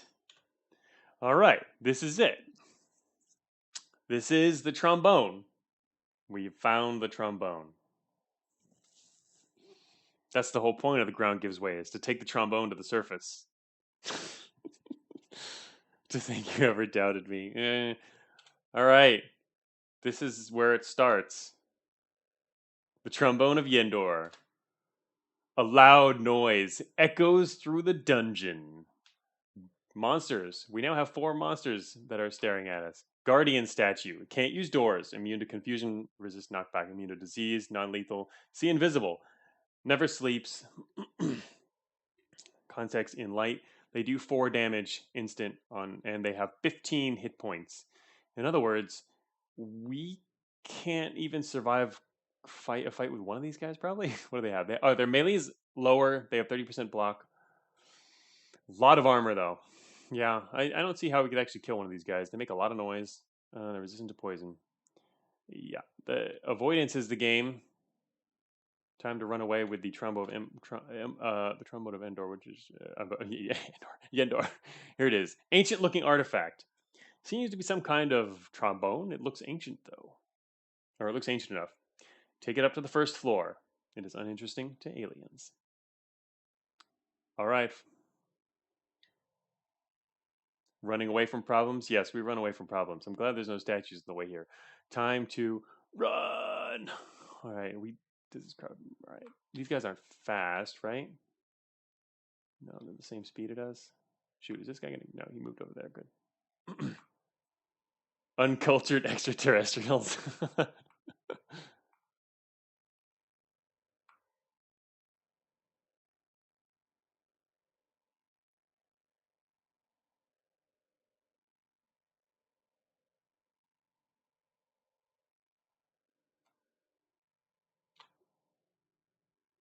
Boom. In fact, this is, as much as I've been making fun of things, this is probably a run one at this point, though. So preliminary congrats.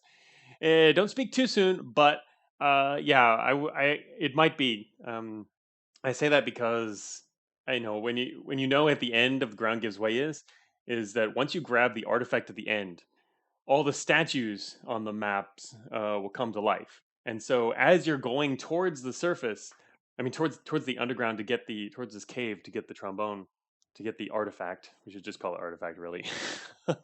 um, you're always paying attention to how many statues you're passing because that will affect your chances of getting out alive for one, and also the route you might take if you have multiple options. But you got to really pay attention to that. And sometimes it can be really nasty. Like you have to go through this room that's just like full of statues that are in front of you. Like you're gonna hopefully have some way around that, right? But you can also get lucky. And this run we have passed by almost none that are blocking our way out. So I think we could make it. We still have low hit points though for fighting. I mean, we're not gonna be able to fight our way past any of them really. So we have to just avoid them all. They can see invisible, so this potion of invisibility would only help us maybe against other enemies. Because that's the other thing. You pass by anything you leave behind, like other enemies that you might have been able to slip by one way, once you go back, well, you still have to deal with them. In fact, there is one thing we still have to deal with, probably for sure. There was that mutant sitting in that corridor who was neutral with us. And that's one reason you might want to actually kill neutral enemies. One reason among I don't know how many others there might be for strategic reasons, but that might be one reason to kill a neutral creature, and is because they're going to block your way out. Motivating trombone music plays. No, Marlon. Never sleeps doesn't mean they'll track you down and kill you if you try to sleep. They just it just means they don't go to sleep, as in you can't make them go to sleep. Or when normally other monsters that do sleep, when you sleep, they also go to sleep. But these guys won't go to sleep. But a very useful piece of advice that I have seen given in the Ground Gives Way channel is that if you drop the artifact, they turn back into statues again. So that is a way to temporarily get them to stop chasing you. You can't really use this to cheese them, but you can use it to, for example, get a breather if you need to rest, or if you need to deal with other enemies that aren't statues, and you don't want to also deal with the statues at the same time. So that's an option. Artifact dropping cheese is pretty efficient. Yeah. To be honest, I didn't know about that either. I only knew about that because of people mentioning it in the Ground Gives Way channel until somewhat recently. I don't know if that was even always a thing. Back when I was playing, I didn't actually drop it. But yeah, dealing with a non-statue threat would be one of the main reasons you'd want to do that. Or if you want to rest, like you can fight. I guess you can fight a statue. What if you fight a statue and hurt it a lot, and then drop the artifact, and then rest, and then pick up the artifact again? I assume the statue is still damaged as much as it was. I wonder if Yendor dropping cheese works in other traditional roguelikes. That's a good question. Not sure. Like even in a basic one, what about dungeon crawl in DCSS? Does can you drop the orb or do something special with the orb? Something tells me they probably don't allow that, but um, I'm not sure what the effect is there. All right, let's keep going. I gotta make sure I'm all right. So we should be in good shape. So we're gonna basically what we're doing here is we can even look through and we'll basically be checking to see where our movement might be blocked. This here is a bigger issue. This is where there's that corridor has a mutant in it. But see, there's like no statues along here. There's these plant things, but looking at previous floors, you can see where you might have to deal with statues. We really skipped through a lot of stuff and no statues in the way. So our overall route has been really good. There's a rusted statue, I think it was. Sometimes they can also like there's a valve with a rusted statue that's kind of cool. But yeah, the rusted statues I think they also come alive too. They're just a different slightly different stats or whatever I guess.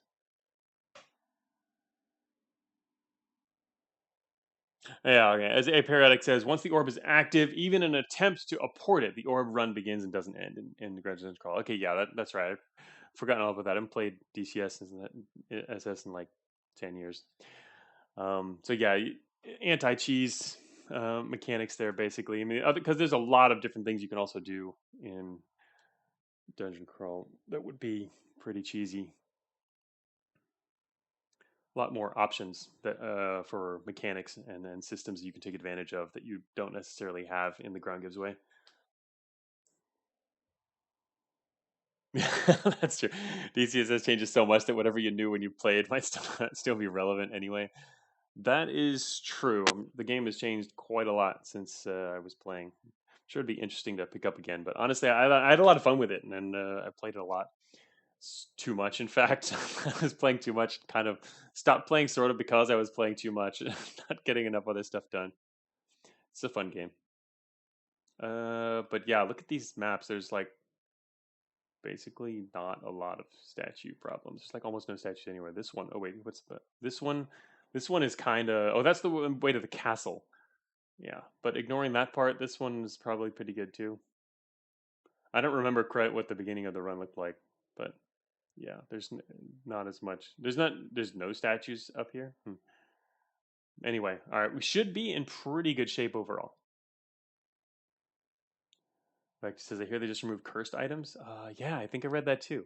In fact, I mean, I haven't played in 10 years, but to be honest, I actually do read through the patch notes for all the major releases. I mean, it's different from playing and, kind of absorbing that info and getting used to it. Um, but I have certainly been reading all the notes from over the years, especially all the major changes and seeing what people think about them and stuff. It's always interesting. I like reading change logs from, roguelikes that I don't play anymore or have never even played. It's just kind of fun doing that. But it's also especially interesting with Dungeon Crawl because so much changes and there's always a lot of talk about that. Okay, so back to our run of Ground Gives Way. Um, I guess we'll stick with what we've got right now. There's no reason to really go for anything else. One thing I can imagine is it might make sense to swig this potion of invisibility before going past the area that we know the mutant is in, because then maybe we can just ignore it and not have to fight it. Because we shouldn't need this elsewhere. Because the statues can see it. The only thing we have to worry about are enemies that might not be able to see us, and that includes mutants. Also, there was that mummy that I'm still wondering about, which we passed. Hope we don't have to fight that. All right, so look here to the west. Probably not going to be able to take advantage of it anyway, but I'm gonna move over here first. You can also look up and see which stairs we would want to take up.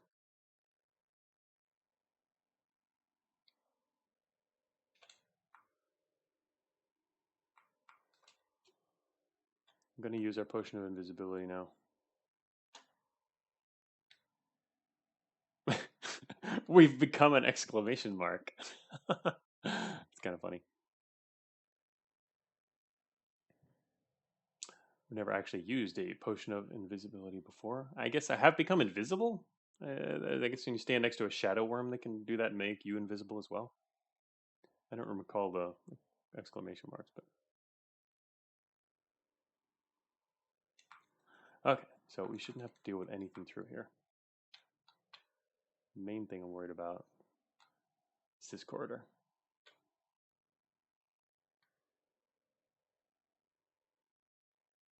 There he is. He's asleep at the far end of the corridor. Shoot. We actually don't have enough arrows to finish him off. We'd have to finish him off with arrows and then snowballs. And I did use up our trap against that friggin' elemental, which messed us up. Me and a whole bunch of exclamation marks. Yeah, we're surprised at ourselves here. Okay, let's see. We have. It's good that we're max on EP, and we have our good bottle, and everything's good. All right, we should survive this just fine. We're gonna have to kill this guy, unless actually, you know what? We don't even have to fight this guy, do we? Being faster than him, can't we just like zip right around him? We'd have to pull him back in all the way back in the room to the northwest, and then go around him, which should work. Of course, he's gonna have to come after us for that. All right, come on, dude. You're slow, right? Yes, he's slow. Yeah, we've fought these guys before. Yeah, this should work.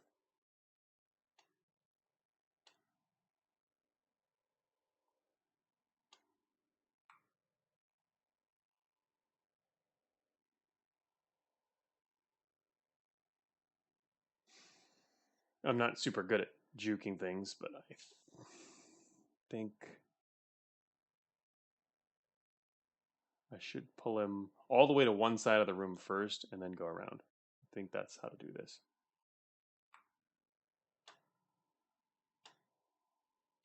It has to do a lot with how the enemies move. There we go. Okay, that'll work fine, which I'm not super familiar with, but that worked. Also, do I want to use teleporters on the way out or not even bother? I'm not sure if that would actually cause a problem for me or not. Like, there's a teleporter here, which takes us back. It's part of what these teleporters are for. If you can, and so on your way down and the ground gives way, you can activate these teleporters and you can use them to go to previous floors. They take you back to, oh no, not this one. Sorry, this is the laboratory.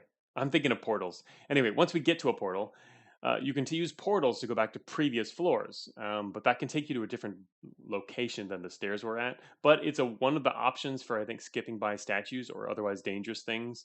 Is you get lucky with a portal. It becomes a new option on the way back. I think that's kind of a nice little extra design thing that doesn't require you to. It's environmental rather than requiring you to have certain items in order to get by the statues on the way out. But that was a good juke. Yeah, and slow enemies. Gotta love slow enemies. I think portals disable while you're holding the trombone. Oh, they do. Oh, so the only purpose of what's the purpose of the portals then? I thought that was that kind of a way around them, but do they not work? I didn't know that. Okay, wow, bad memory then. I thought you could. I thought part of the purpose for them was to allow you another way back, but what's the other purpose then? Just to get back more easily, like to what the castle, or I don't know, or give you? I guess no. I guess they're another. They're kind of like the teleporters. They're a way out of trouble that allows you to approach something again from a different direction or whatever. Regular backtracking, not just backtracking, but yeah, also dealing with other issues. I guess so. Not the statues then. Oh shoot, this is a problem. This is the. I remember this place. That's right. This is where we have to fight something. I remember my map notes right here. There's an enemy between us and the exit in laboratory 2. This is like the only thing that could stop us from reaching the surface, depending on if it's bad or good. We already met like 3 chaos rats, so maybe it's just the 4th chaos rat. The other option is to go north, but there's also an enemy to the north. Oh yeah, you're right. Croissant is in before it's filled with statues too. Well, statue wise, there's a couple options. One would be drop the trum. The statues can't open doors, so we would actually know if it's a statue because there would be a bunch of exclamation marks in here, or more than one. There was only one before, so if there's only one, then it's the same enemy. If there's more than one, then there's statues now in there. But we could also, I mean, they can't open doors, so which is a good thing. I like that. That would be too powerful, but anyway. All right, it looks like we're gonna head over here. We might have to switch to our shield.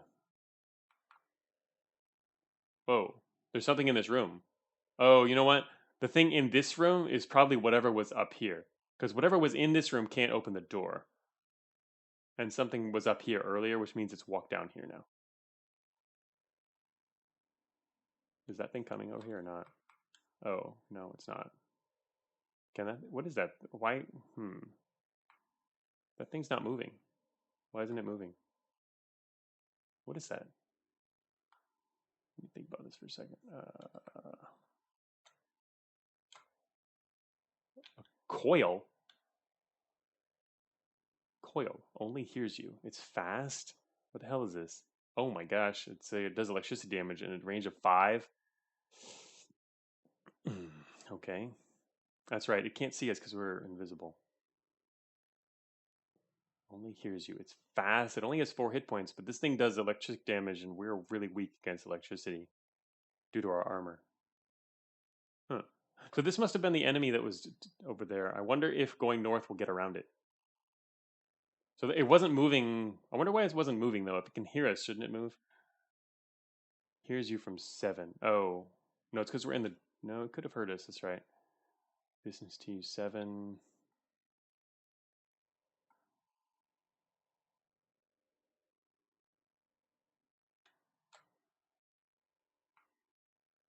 Magic wand.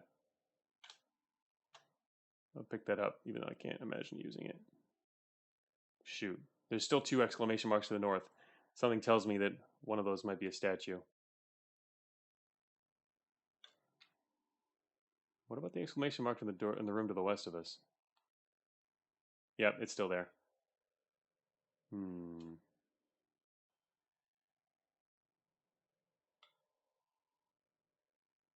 So if an enemy can hear you but can't see you, it can't attack you, right?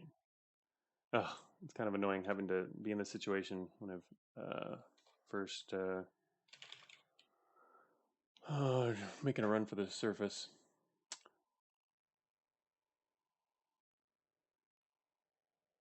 If a monster can hear you, it can chase you. It can make a melee attack against you. Interesting. So why doesn't this one next to us?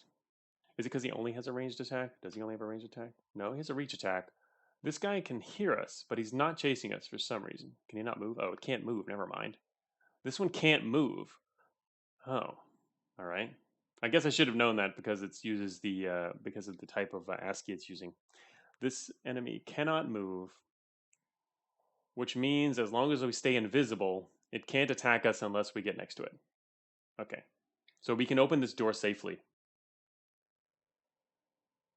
Yeah, that's right, Vectus. Coil can't target you with a ranged attack. I was reading the manual in the background here to see exactly what hearing allows monsters to even be able to do. So this guy, technically, if this was a mobile enemy, it would be chasing us right now to get next to us because it can hear us. But it's not. It's not mobile, so it can't chase us. So we can actually step here and walk through the door, and it won't be able to attack. So it's a good thing that we had that potion of invisibility. That is helpful here. Okay, so now the main question is just how do we get through? What's behind that door? What's behind door number 1? Let's see. The question is, do I want to leave the lantern on or go for the large shield? I can't tell yet, unfortunately. Do any spawn over time? Some spawning can occur. There's some different situations that can cause spawning. One is if you have aggression, then when you sleep or travel between floors, extra enemies appear. And sometimes enemies, I think, can appear and move around when you're sleeping. But aggression is one of the big ways. Alt Shift P. But yeah, this guy wasn't here before. This coil. So and it's an immobile enemy. It's an immobile enemy that appeared here ever since before I was since I left this place. So I don't know what caused that. Was it caused by a sleeping and it can just appear? That must be an explanation, or it's because we grabbed the artifact at the end. But I think it's probably the sleep, which allowed this to appear, which is kind of interesting because it's an immobile enemy. But yeah. Oh, unless this coil became from something. Oh yeah, Vecta says too. Enemies sometimes spawn when you sleep. Um, unless there was also a brazier here earlier or something like that I didn't see. But okay, mainly just a question of what's behind this door. That will determine whether we can leave or not. The large, or at least that's one of the bigger determiners. I'm wondering if I should switch to my shield immediately or not. It really is going to depend on what's behind the door, but we don't know that.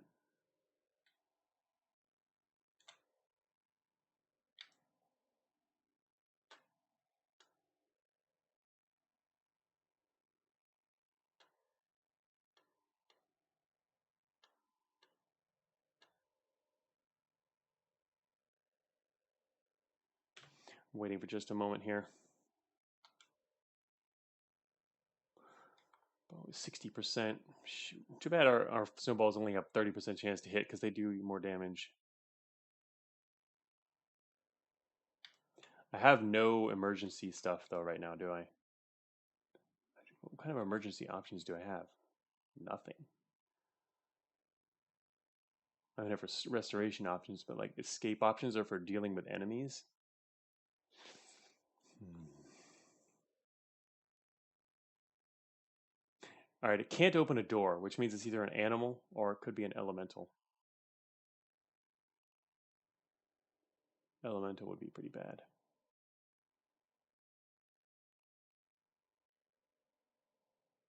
Maybe it's an earth elemental. It's an iron turtle. Wait a minute, really? Hmm. All right. That's not bad. It's slow. It's slow and it can't open doors. Yes. Poison 3, damage 1. It's got scrolling. What is this? Ah, that's right. Go defensive. All right. 9 hit points. This guy's actually not going to be a huge issue then. So it ended up being an animal rather than an elemental. It can't open doors. It's slow, but it's a little bit of an issue. Just not a huge area here. I'm gonna have to drag it back into the northeast room. I think it's nice that we're invisible. That's for sure. All right, turtle, come on. Yes, you're slow. I know. Come on. Gonna drag you into this other room. Iron turtle. Oh, okay. That's true. As Kusama says, technically it's a construct. That's true. A mechanical turtle with an almost impenetrable cell. Seems to be the work of a mad scientist. That is quite true. It is iron. So, not a real animal, but yeah, animal like. All right, we should be able to juke this guy in here by first pulling it over to one of the walls. There we go. And then keep it coming straight.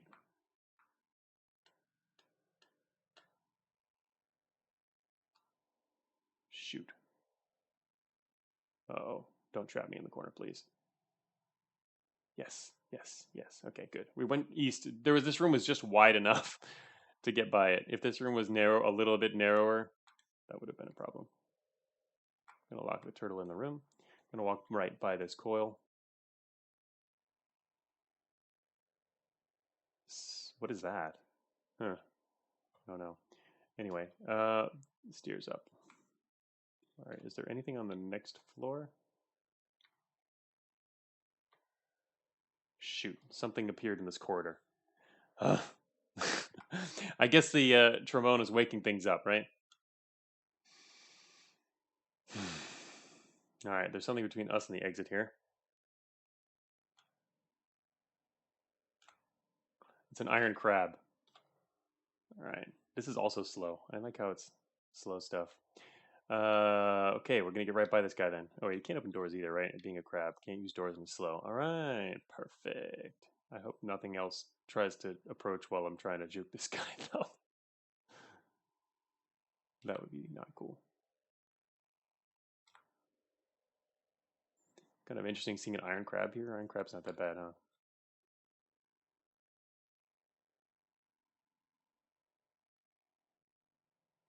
Oh no, don't go that way. Damn it.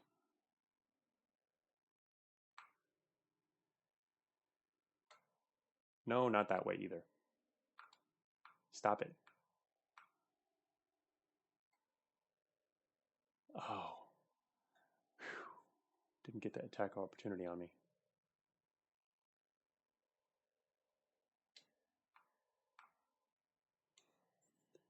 Dun, dun, dun, dun, dun, dun. Here we go. The exclamation mark is making its run to the surface. I'm glad there's no statues here. There's sometimes statues in these little things on the side, I think. Bad stuff can happen. Invisibility is pretty good, yeah. When does invisibility wear out? Is it only in sleep? Yeah, anything temporary effects only wear off when you sleep. Well, or if you use a rod, like we have a rod of restoring. So if I wanted to restore, get rid of bad effects, you also get rid of your good effects. So that's one of the things about the ground gives way that keeps pushing you forward. Is that you want to kind of try to keep using your temporary effects, the good ones, as long as you have them. Like we're invisible for as long as until we sleep, which is why you can stack a lot of really good positive effects, and that can be really powerful. And you don't want to sleep, but if something gives you one negative effect that can really mess you up, you might be forced to sleep or use restoration and get rid of all your good stuff along with the bad, which is very unfortunate. All right, here we go. Back through the dungeon 5. Goodbye to the troll. There are no statues here, right? There's a rusted statue here. The exit is here. So I think we're good. Oh, that's right. A warrior appeared earlier. Damn it. All right. So there's one other thing blocking our way out. It's this guy. At least we're getting, as we go up, you technically get sort of less and less dangerous enemies. This guy's kind of dangerous. Not super dangerous, but to be honest, I'm not in a great position to like kill him. Luckily, I can hit him with flight arrows. Actually, wait, can he? He's not fast, but he's. Oh, you know what? We can walk right by that guy. We're invisible, and there's also a curtain. I think it's a curtain. Our current noise is 7, which means we shouldn't wake up the statue to the north. That's right. I forgot. Invisibility solves this problem for us right there. Twisty stairs up. I can't get out. Shoot. I can't take the stairs. Yeah, you can remove armor to reduce noise. That's true. In fact, maybe I should have done that. I can't get out of combat here. Oh, no.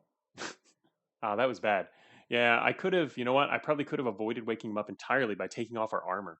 Stay invisible, take off our armor. That would have been perfect. Actually, no, wait, never mind. Sorry. Armor isn't the source of our noise. The source of our noise is our longsword. Our armor actually doesn't even make any noise, I don't think. Yeah. It's the longsword. It's one noise. We probably would have woken him up anyway. Well, maybe gotten a little closer. I could have taken that more slowly. I went too quickly because I didn't realize this was twisty stairs. If I should have paid attention to the stair type on this floor. Twisty stairs mean we can't go up them while we're in combat, and we're in combat as long as he's chasing us, which means now we have to kill him, which is very not cool because he's pretty nasty.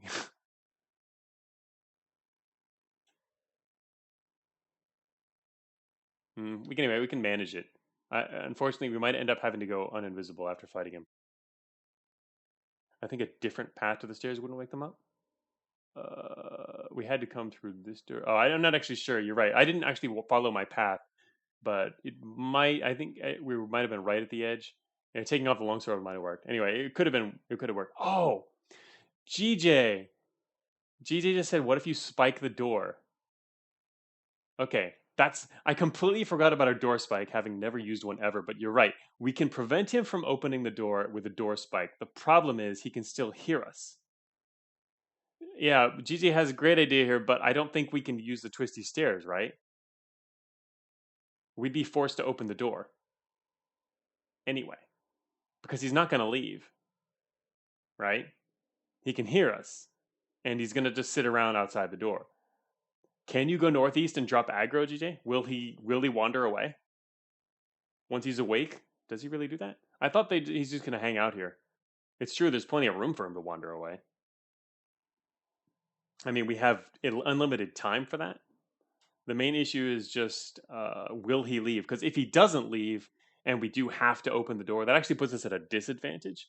Because right now we have the advantage of distance. What I can do is just back up against the northern wall here, and at least I get in out. What I would do is I'd get in a few arrow attacks on him, and then switch the shield and fight him up close. He'll definitely die. We would win that fight. Well, okay, probably. We get really unlucky with the RNG, but actually, speaking of that, I just realized we're using a longsword, which means to get the most out of our attack, we might not want to be in the top corner. But the main reason to not try to spike the door is only because then we would have to fight him close range. We couldn't use our ranged attacks. That's the main drawback there. We could switch to the snowball anyway, get one free ranged attack with just a missile. Not great, but yeah. So that's an option. I've never used a door spike, and be kind of interesting to use just for fun. We could try it. Hope we wouldn't die but it's hard to say that would be the cause anyway. We'll probably survive either way, I think. So let's spike the door then. I've never actually used one of these things. This is it's just space to use. All right. You can use a spike to jam a closed wooden door shut so that no monster can open it. All right. So he's far enough away, right? Because to spike the door, we have to close the door first, which means moving up, left, close, back to right again, and then spike. So that's 1 move, 2 moves, 3 moves, 4 moves. He's going to go 1, 2, 3, 4. He's going to be right next to the door right before we spike it. 1, 2, close. 3, 4. It should just work. All right, we're going to try to spike the door. This would be fun.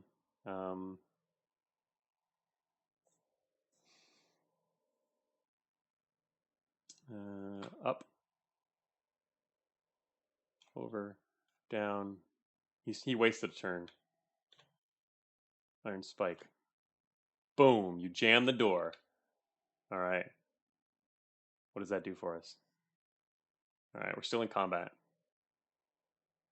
You can't get through the door though now, which is really cool. We're exploring now because we're out of his range. All right. What if I just wait up here? With a pickaxe, can you just like dig through any walls you want? I'm just curious if we had a pickaxe here, could we dig through 2 walls and go over here? Can you use a pickaxe to tunnel in the ground gives way, or is it only for veins? Oh, okay. GJ says you can't. All right. I guess it could end up being kind of cheesy, but I don't know. Maybe not. There's only so many cases you can really use it, but I've been curious about that since early on. I was with pickaxes, but never actually tried it. Mainly just go for veins when I manage to get one. Anyway, so I'm waiting a bunch of turns here to see what happens. I'm gonna walk back south and see how far away he is. He's right outside the door.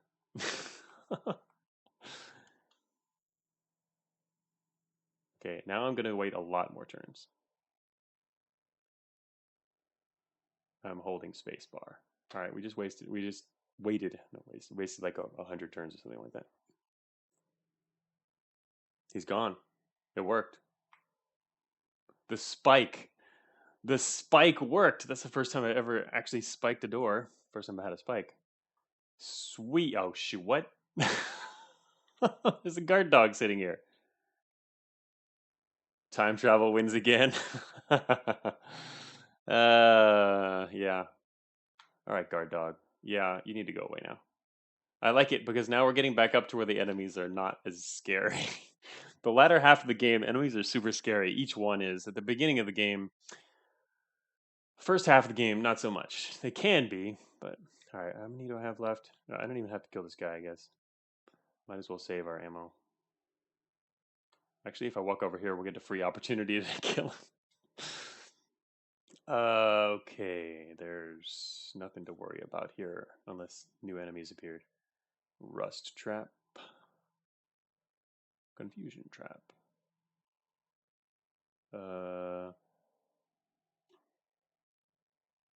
Actually, wait. Could you rust a statue? Does that mess them up?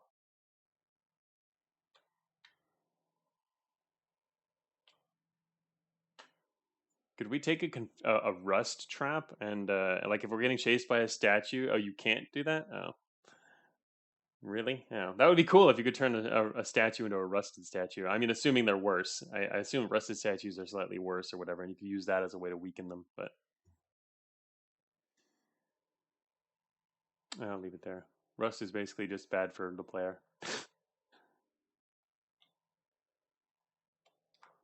What's on the next floor? I should look before I go. Well, obviously, there's a chance of meeting enemies that had appeared too in the time since. Is that twisty stairs? Are they colored? They're colored differently, right? The next floor is twisty stairs. Oh, is that what they do, Vectus? Rust statues can disease you? I've never actually seen the stats for one yet. Um,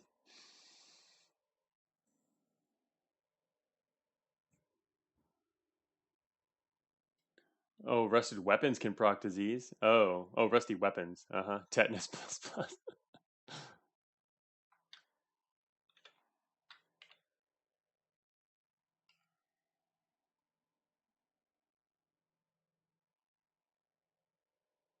Yeah, these are twisty stairs.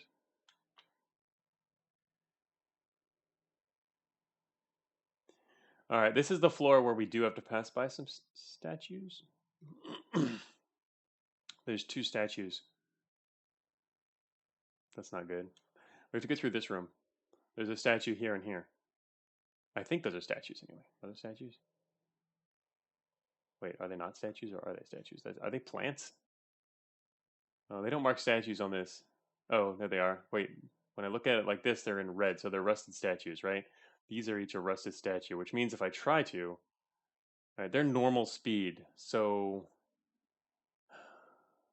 I just take hits from them and try to run through the room. The exit here should be a normal exit, or I don't actually have any idea. Is this twisty stairs up or not? Because if it's twisty stairs, it's really screwed.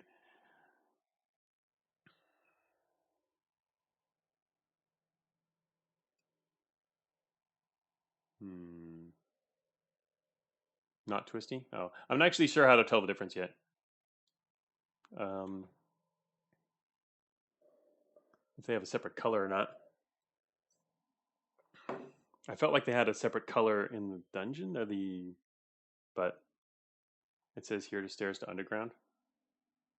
Oh, on this page it does. Wait, right here. On this page. Oh, on this list down here, messages. Oh, okay, right. Messages tell you what they are. Twisty stairs.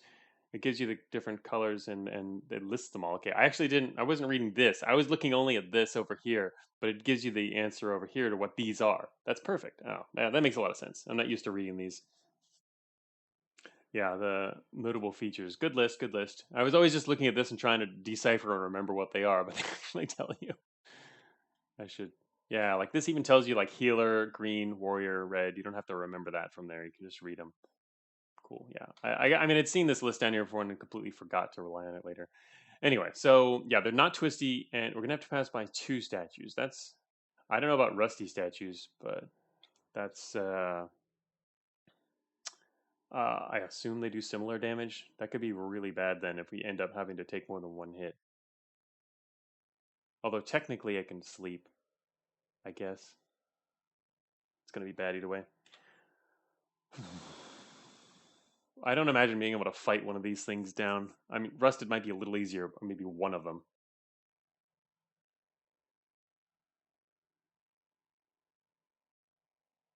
Banana peel. The interesting part of this banana has been eaten.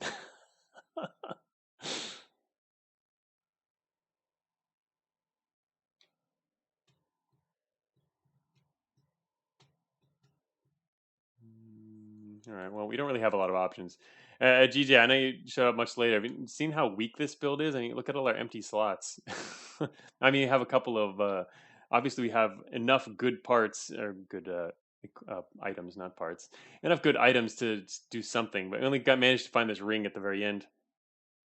Finally, got something in the ring slot, but two empty ring slots alone is kind of crazy for most of the run, and then no feet and no neck. Neck is not something you tend to fill up, it seems, but feet more likely. Anyway, whether you can fight them probably depends on whether the longsword gets an elemental enchant at any point. Oh, I see what you mean. Yeah, for sure. It's something that would do extra damage. We got nothing. I've coded the longsword several times in this run already, but no elemental enchant type thing. You could maybe fill the next slot if you go slay some guard dogs underground. Oh. A spiked collar. All right, time to, I guess, try to run. Oh, wait a minute. The statues also, they can't see us. I don't think that's really going to help here, though. They'll still come for us. They just can't use the ranged attacks. Oh, wait. I probably need to switch off my lantern now and go for the shield. Just so I have a chance to block them. Only have a few swaps left, but now I still have the bottle of milk. That's fine. I'm probably going to want the shield on. And yeah. All right, shield is now on, and we're going north.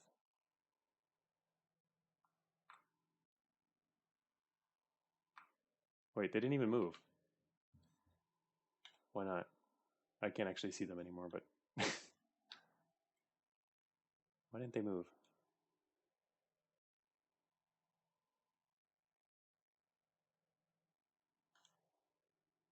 No, I don't have my lantern. Don't question it, just go. Yeah, I'm not questioning it. I'm also not familiar with invisibility. Maybe it's helping out a little bit. I found the lightning beetle, which I guess we left behind earlier. Yeah, we left a number of things in the early game, but they're not as much of a threat anymore. Underground 5.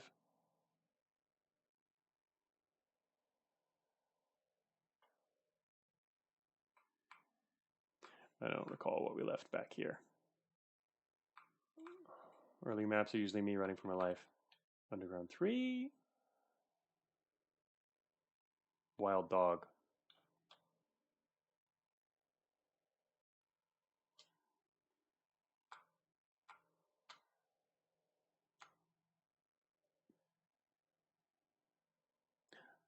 Love the unused Nightleaf patches. Who needs magic anyway? Yeah, well, I I have 0 MP, most of run. I did get a mage ring too and threw it away. And at the very end, found this magic wand. Well, yeah, very, very end, but haven't even identified it yet because you can't use it anyway. Also, get a a potion, a magic potion. Yeah, we got one of those too.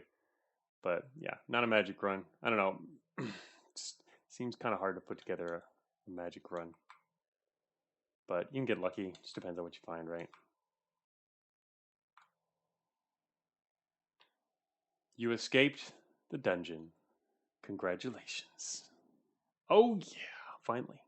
Sheesh, that was a lot of deaths. Thanks for the spike idea, GJ. That was fun to try out. I mean, we could have killed the warrior anyway. He would have died, but it's better to be able to stick with this. Because actually, if we had to fight the warrior, it would have had to rest. And if we had to rest, it would have lost invisibility, which could have theoretically led to other problems later, maybe with the statues. But overall, I think it was an easy escape considering our good statue situation. We didn't have to worry about statues like anywhere. So, yes. Never made banana dean being sad. Yeah. Thanks for obviously you had a little bit of help from chat there occasionally too. So can't claim it as my own, but it was a lot of fun. I think you have successfully escaped the dungeon by bringing the ancient trombone-like thing to the surface. Let's hope that you can make your way home without the ground giving way again. Oh God! Imagine a sequel to this game, right? The ground gives way again. I guess I've been joking about that and titling my stream that too as I keep dying. But thank you very much for playing BTS. Press C to continue. Oh, all right. Yeah, you used 12,855 turns. When you finished, there was 112 monsters alive. That is a lot of monsters. I mean, I guess part of that is statues, right? But also a chunk of that would be the pieces, the large chunks of maps that I didn't explore, especially in the lab. This was a lucky run both for statues and apparently for finding lab exits without having to fight every other room. We lucked into exits on most of the lab floors. The total value of your possessions, just something you can compare across runs there. The ground gives way 2 is in Space Lab. Yes. What is the plural? The grounds give way or ground gives ways? the, the ground gives way again is the plural, right? And look at that, we're on the surface. So at the end of the ground gives way, there's still another map. You can wander around the surface, and which I think is really cool. I like how you can walk around the surface and do stuff here. There's Isn't there like a witch on the surface? What else is on the surface? I don't know what else is out here, or if something's changed since I played. But you can walk around, and you can save your game and keep it, and just so you can come back and see your character again, because you still got all your same stuff and whatnot. Uh, Stand on the large rocks. See further away. Wasn't there someone on the surface, an NPC or something? Is this what Cogmind does in the Epsilon Eridani system? Yeah. Could we step in deep water and like kill ourselves or drown? What if we got the artifact and walked to the surface and drowned? Apparently there is nothing else on the surface though. I thought there was. Or is there some kind of hidden secret thing that you can do or find? Not sure. I think it was changed at 1.2. The surface was. Oh, okay. In fact, this is as far as I know, it's empty. I think there was something before. We all know the ground gives way, but does the water gives way? Jump in the lake. uh, that's right. And if you go back over here, the stairs to the underground. If you press A on the stairs, it does allow you to go back into the underground again. You can go back down. I thought it didn't it give you a message like saying, "Are you sure you want to do that, or do you want to go back down again, or something like that?" You escaped the dungeon. Congratulations! Hey, I just won twice in a row. Hey, what if you go back down and like kill more? Can go back down and kill more monsters? Try to get the number down, or do other stuff like find items you missed. I just won twice. I won the Grand Giveaway twice in no time at all. We could win again. Jesus says that should work. Yeah, that's pretty interesting. Yeah, go back into the underground, get more points for doing other stuff. Yeah, we're streaking. I can now say I got 2 wins in a row. What's your streak again, GJ? I'm gonna beat it right now in 5 minutes now. Yeah, it's been a lot of fun though. In fact, I definitely gonna stream again. I think I want to. Now that I won, I guess I feel compelled to stream it again immediately. Plus, oh, sorry, still medicine. Plus, finishing. I'm finishing up a new build of Cogmind this week, and I should probably stream that. It's also been a while since I streamed Cogmind, since I've played The Grind Gives Way for the past several weeks now. And I think this is the fourth week now. This is the fourth week now, so it's been a month of Ground Gives Way. Probably should go back to Cogmind both for testing purposes and just to get back to it a bit. And I'm gonna probably be streaming. Yeah, I'll definitely be doing Ground Gives Way again though. Auth chip stream. Yeah, we're gonna need to do an auth chip pre-release stream for sure. And yeah, Titus, the videos, pretty much all my streams go to the YouTube channel. So this will appear on YouTube tomorrow for as a better place to watch it usually than Twitch. Obviously, Twitch has the chat along with it, but YouTube's generally better replayability. But yeah, it'll be up tomorrow along with the others. This is our fourth one. I got three previous streams. The first one covered the tutorial and a lot of background talk, and yeah, just kind of getting used to the mechanics and whatnot. And then the second and third were a lot of deaths, and there we go. If today we finish this run with a win, I mean, you can luck into easier situations, and the ground gives way. Or just have really terrible luck and basically have no way to win and just get crushed. So, I mean, it's fun still, but it's not as hard in that sense as it used to be. It used to be a lot more crush the player type RNG and not, okay, maybe you're going to win. But you do your scandalous posting, which no, it will not. That's part of the reason I don't do that. I don't put the chat on the actual video itself. Partially for positioning reasons, also just because they don't have to worry about content or whatever. Because I'm not going to go edit videos. Don't have time to do that. I just directly export from Twitch, so I start the stream exactly when I start playing. It's exactly when the stream starts up, and I just do a direct export to YouTube. Very convenient. So anyway, yeah, let's probably gonna. I guess I'll probably stop the stream then, just because I've been going for, even though we're before the time I'd normally end, but it's been almost 3 hours anyway, and we won't be able to finish it. Well, I wouldn't can't say we won't be able to finish another run. We probably would die in another run, but I'm actually eager to play more and play again, but I don't really want to start another one just in case I get like partway through it and then never finish it, especially if it's on stream or not. Um, Vectus's content. Yes, Vectus Vectus's content, but I relay the important parts of Vectus content via voice here. Even if it's cursed. Appreciate Vectus's cursed content, yes. Yeah, so I guess we did finish it. This I was pretty sure there was something. I thought there was something on the surface at one point before. Maybe there wasn't, and I'm remembering correctly. But oh my gosh. Oh, also, we just got this auto identified when we came up to the surface because it gives you points for the items that you have. It's magic perception. Magically enhances your vision for 5 MP. Oh. Also, it's limited. It can be used once per day. What? It's not even a rod. Huh. That's interesting. I don't think I've ever seen one of those. There's um, hmm, a wand that can only be used once per day. It's rare. Oh, it gives you see invisible and infravision. Hmm.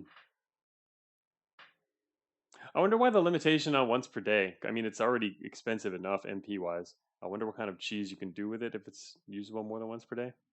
I mean, obviously, for it to be even meaningful more than once per day, you would have had to have lost your temporary effects. Oh, really? Oh, Vector says, yeah, BTS found some severe tedium. Huh. Anyway, yeah, today was a good stream. Thanks, Vectus. Thanks everyone for hanging out. Here's our ancient looking artifact for old time's sake. Trombone. Managed to even win without much, without a whole lot, with our inventory full. We're missing a lot of potential power in this build, but I guess it's always a balance between the power of your build and the power of based on what you find and the power of the kind of enemies and the layout especially can be really really important in a game like Grounded Goose Way because there's a lot of bottlenecks, which is very different design from say Cogmind. Cogmind has a lot fewer bottlenecks. I mean, it has some sometimes, but even a lot of those can be circumvented through digging. Um, and there's only so many. There's just really very few.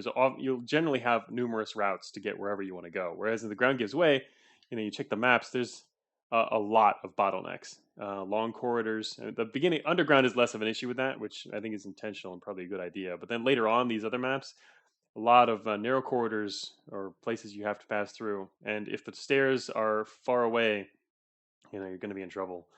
Uh, but as you can see here on our laboratory run, we didn't explore. We only explored like half of a lot of them. Explored half of that map, not even half of that map. That one we did all of, and it was mostly empty, which was kind of nice. This one I explored half of, and this one also not only like 2 rooms worth. The rest of it I only know because it was mapped. But digging, nice. Louise entered the chat. Yeah, seriously. Stairs and Doga. Heavies are fine. They just kind of want you to go in a certain direction, but they're not that bad. But Doko is definitely a bottleneck and a very intentional one for sure. But yeah, overall, we're talking overall map gen. There's certainly a lot more bottlenecks and things you have to face in the Ground Gives Way. That's another reason I was asking about the pickaxe and digging, because I don't think it would be too cheesy, especially since pickaxes break pretty quickly. But it could allow you to at least make the occasional loop through one room to another or something like that. It'd be kind of a nice tactical addition, assuming there aren't too many pickaxes and they don't last too long, which you can even make them last less long if you use them on a non-vein type thing. Just seems like that could be a useful possibility. But anyway, all right. So I'm gonna yawn for like the billionth time. Oh my gosh. Sorry about that. Oh, so tired. Oh, this medicine. Still taking the same medicine is making me so sleepy. All right. So Cogmite, where's the exit to Branson's floor? Yeah. Heavy back the way you came. Cog's heavy mass driver. Yeah, really, really. Heavies are kind of scary, not the end of the world, but I do really like how they've you know, improved the game, um, mess with people's plans, but in a not in a nasty way because they telegraph really well, as I wrote about on the one of the recent blog posts. But yeah, so I'm gonna finish over the next couple days. Today, let me see. This afternoon and tomorrow, I'm gonna finish X8, and hopefully I'll be able to release it by tomorrow afternoon. Um, it depends specifically how the remaining features and content go. It'll definitely be done by the day after for sure.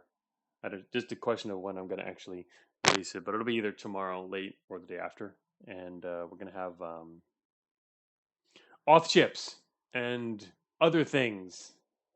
But yeah, the big thing is auth chips. Even though I finished a lot of the main part of auth chips literally in the first week, and I've been doing other stuff since. But the other stuff is related to auth chips. Be interesting to see what people think of it. Um, yeah, but yeah, I'm all ready to hit start stream on OBS if it happens tomorrow. Yeah, well, I look forward to seeing other people playing it as well. So I won't be playing X8 until next week, or at least I won't be streaming it. I should probably do a test run. That's one thing that might delay a release is if I actually do a test run with auth chips because I have not. Obviously, I test things. Everything's tested individually, but doing a test run is different from individual tests that can come across other obvious things that need to be adjusted really quickly or not. So if I don't do that, then we might end up having to do a hot fix or some kind of other adjustment release within the following days or over the weekend or something. We will see what happens.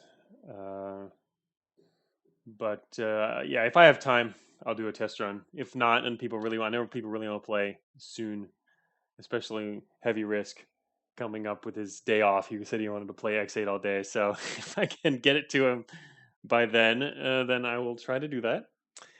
But we'll see. So anyway, that'll be it for today. And next week since I managed to win today, next week we're going to be doing X8. So I will see you all back on the Discord, and we will be back here for Cogmind next week. So thanks for joining me, and see you next time.